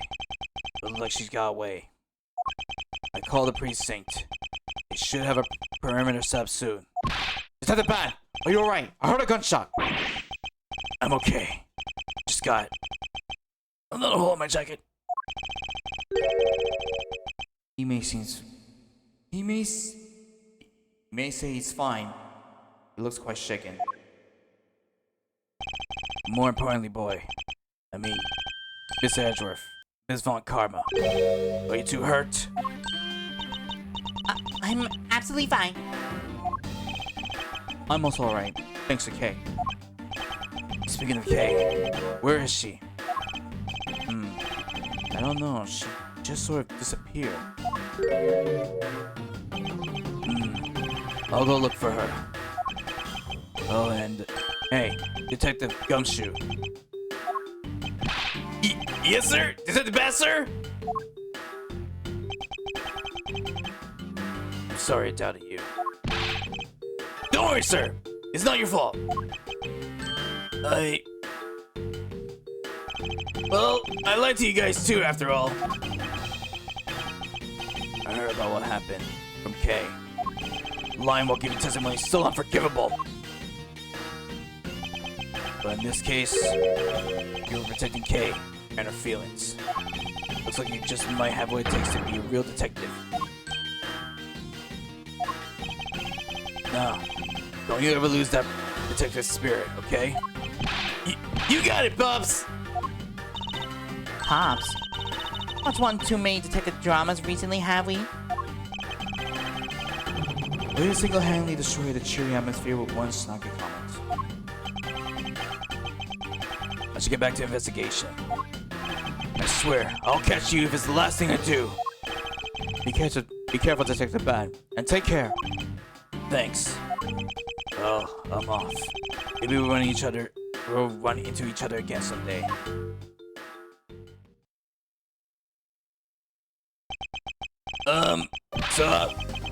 Thanks a bunch, pal. You're the best. You really did find out the truth behind everything. Yes, well, I'm glad we saw everything before you were taken to prison. Aw, what's the matter, Judge? I can't believe how much trouble I caused you with my testimony, Detective Gumshoe. It was no problem, really. I mean, I lied too, so I didn't help anything. It's really not your fault, Your Honor. Well, even if we hadn't have His Honor's testimony, I think that lawyer would have found another way to get you convicted on her behalf. Yeah. I can't believe I was about to get fired during my first week as a detective. Well, so long as you're not fired. You should work hard, give it all that you have, and perform your duties well. Oh, and one more thing. Kay left a present for you with me. She did? Oh, what is it? What was it that Kay left for me? The proof of their friendship.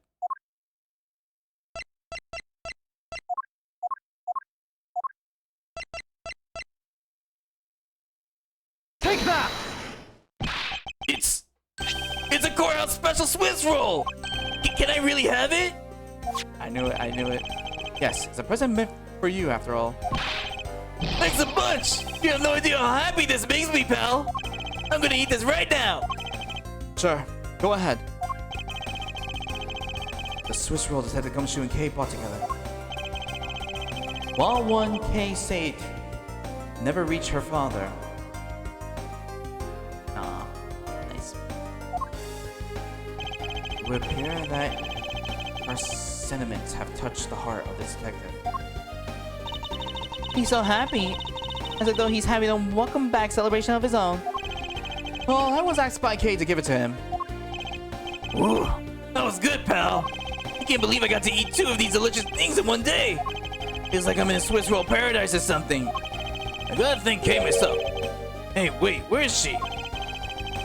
You only noticed just now? Was his mind not present when we discussed her earlier? Detective Bat left to go search for her earlier. Maybe we should go join him. Yeah, you betcha, pal. I'm gonna go help him. Oh, but first... You know what, pal? Actually, I guess I shouldn't be so rude to you anymore, huh? I'm gonna stick right by your side from now on. Mr. Edgeworth, sir. Aww, that's how they became buddy-buddy. I said something about the most troublesome relationship from that ominous statement. And this is how Edgeworth and Gumshoe got together. This is how the duo became a legend. We should go home too, Miles. We have to hurry and report what has happened to Papa. Agreed. Well, I'm afraid we must be going now, Detective. Roger, sir. And don't you worry. I'll investigate the next case. Next case we're on real well. Be counting on you. The scent of trouble is definitely in the air. Thus, like a bad dream, my first outing at court came to a disturbing end. A few months later, I was finally able to properly stand in court as a prosecutor. But the detective in charge of the investigation was, as I dreaded, Detective Gumshoe. After that, he became my direct subordinate. I have tried, but words fail to describe the immeasurable suffering he has caused me. I suppose that's just how things are. As for the little girl who suddenly disappeared, she's now...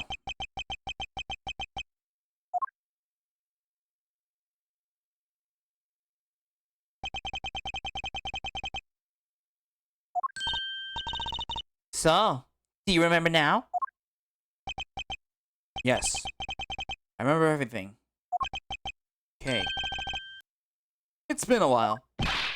Kay, you sure grew up a lot. Of course! But thank goodness. I thought you two had totally forgotten about me. You know, I was really worried about you after all that. Where were you been all this time? Gummy, I didn't know you cared. After my father died, I went to go live with my mother's relatives. They live really far away, so I wasn't really able to come back here all that much. Oh, is that what happened? Well, I'm just glad you're alright. So, does it all make sense now? You betcha it does. Oh, you know what? I was going through my father's bookshelves recently and... Hold it! Actually, there are still a number of things that don't make sense, Kay. Huh? First of all, why did you come all this way to see me? And second, why are you calling yourself the Yanagarasu? Yanagasu is Callisto Yu, the woman who killed your father. No, you're wrong. The real Yatagarasu was my father. Mr. Faraday was a Yanagasu? Like I said, I was going through my father's bookshelf recently, and I found a secret diary hidden among his books. I have no regrets in choosing to walk the path of the Yanagarasu. That was written in his diary, and that's how I know for sure. But that's impossible! What's with that look? You don't believe me? It wasn't just the explanation on my face. I clearly said it was impossible just now. Alright then, how do you explain this? It's a way to disarm any security system of the user's choosing. Yep, that's little thief. Truth be told, is the Yanagarasu's greatest secret. And this little gizmo was used by my father. Wow! Mr. Faraday wasn't just a great prosecutor. He was really a great thief, huh? Yeah, my father worked really hard to steal the truth. But he was killed. And the Yanagarasu was no more. But despite that, the Yanagarasu has been spotted again recently. Someone other than you? Here, Miss Edgeworth. Take a good look at this article. The Yanagasu sent the embassy a calling card? Yeah, meaning this person's a fake. I'm almost certain that Callisto Yu lady is behind this. Because the real Yanagarasu would never send something like a gaudy card out. The Yanagasu did send a white card along with anything to be publicized. That's what Detective Bad told me 7 years ago, if memory serves. Well, as soon as I heard the news, I got all wound up. And I knew I couldn't just let her go. So I searched you out. So that I could obtain the truth behind the Yanagasu. Because if anyone can help me find it, I figure it's you, Mr. Edgeworth. So you're saying that I have your father's and Ms. Yu's identities backwards? Yes, because the real Yanagarasu is noble to the end. And I want to revive the real noble Yanagarasu. If I don't, my father will never be able to rest in peace. Okay. Okay, you're so honorable. I don't care what anyone else thinks. I'll always be here to cheer you on, pal. You are honorable. A thief is a thief. And if you are planning to commit a crime, then I'm afraid I can't be complicit. Mr. Edgeworth. You guys are not making it easy for me. Who am I supposed to support now? Miss Edgeworth, what I want from you is not to steal something. What I want is the arrest of that evil woman. That evil woman? You mean Callisto Yu? I think it's hard for me to catch her all by myself. But I thought that since you were able to expose her for who she is, then maybe. Please, Mr. Edgeworth, will you help me? Come to think of it, I do believe I owe you. Huh? You owe me for what? When Miss Yu made her escape, it was you who saved my life. Furthermore, you helped me with the investigation today. I'm not so rude as to leave favors unrepaid. Then you mean... Yes. That case has been weighing down my soul ever since that fateful day. Perhaps the time has come to settle this once and for all. If you don't intend to sully your hands in a crime, then I believe I can help you. Mr. Edgeworth, thank you. Yay, Mr. Edgeworth! Sir! Isn't that great, Kay? Yeah, it sure is, Gummy. Even though he had completely forgotten about her until just now.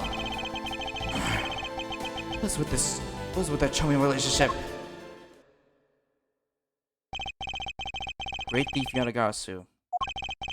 After all that time, the true identity of the thief sank back into the darkness. Brian Faraday, Callisto Yu, and Kay Faraday. The phantasmagorically changing identity of the great thief Yanagarasu.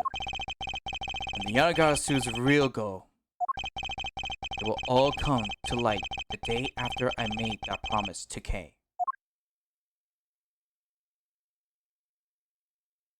The end.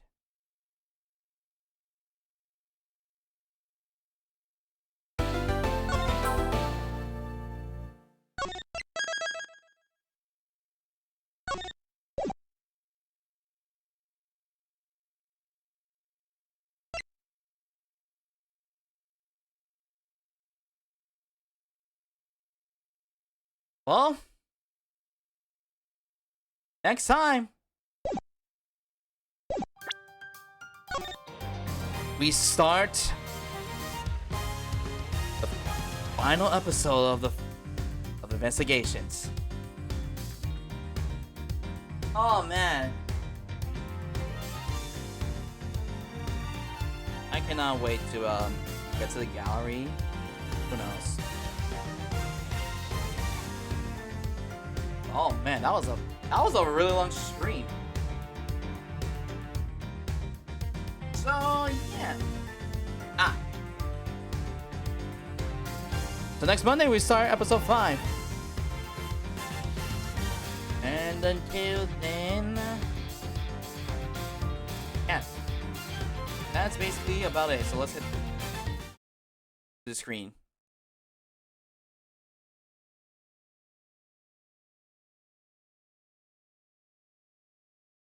And bop, bop. Yeah, that's about it. Let me play music. Oh, it's gonna be scary, isn't it? Probably gonna be a little scary, but yeah. Okay. I guess right now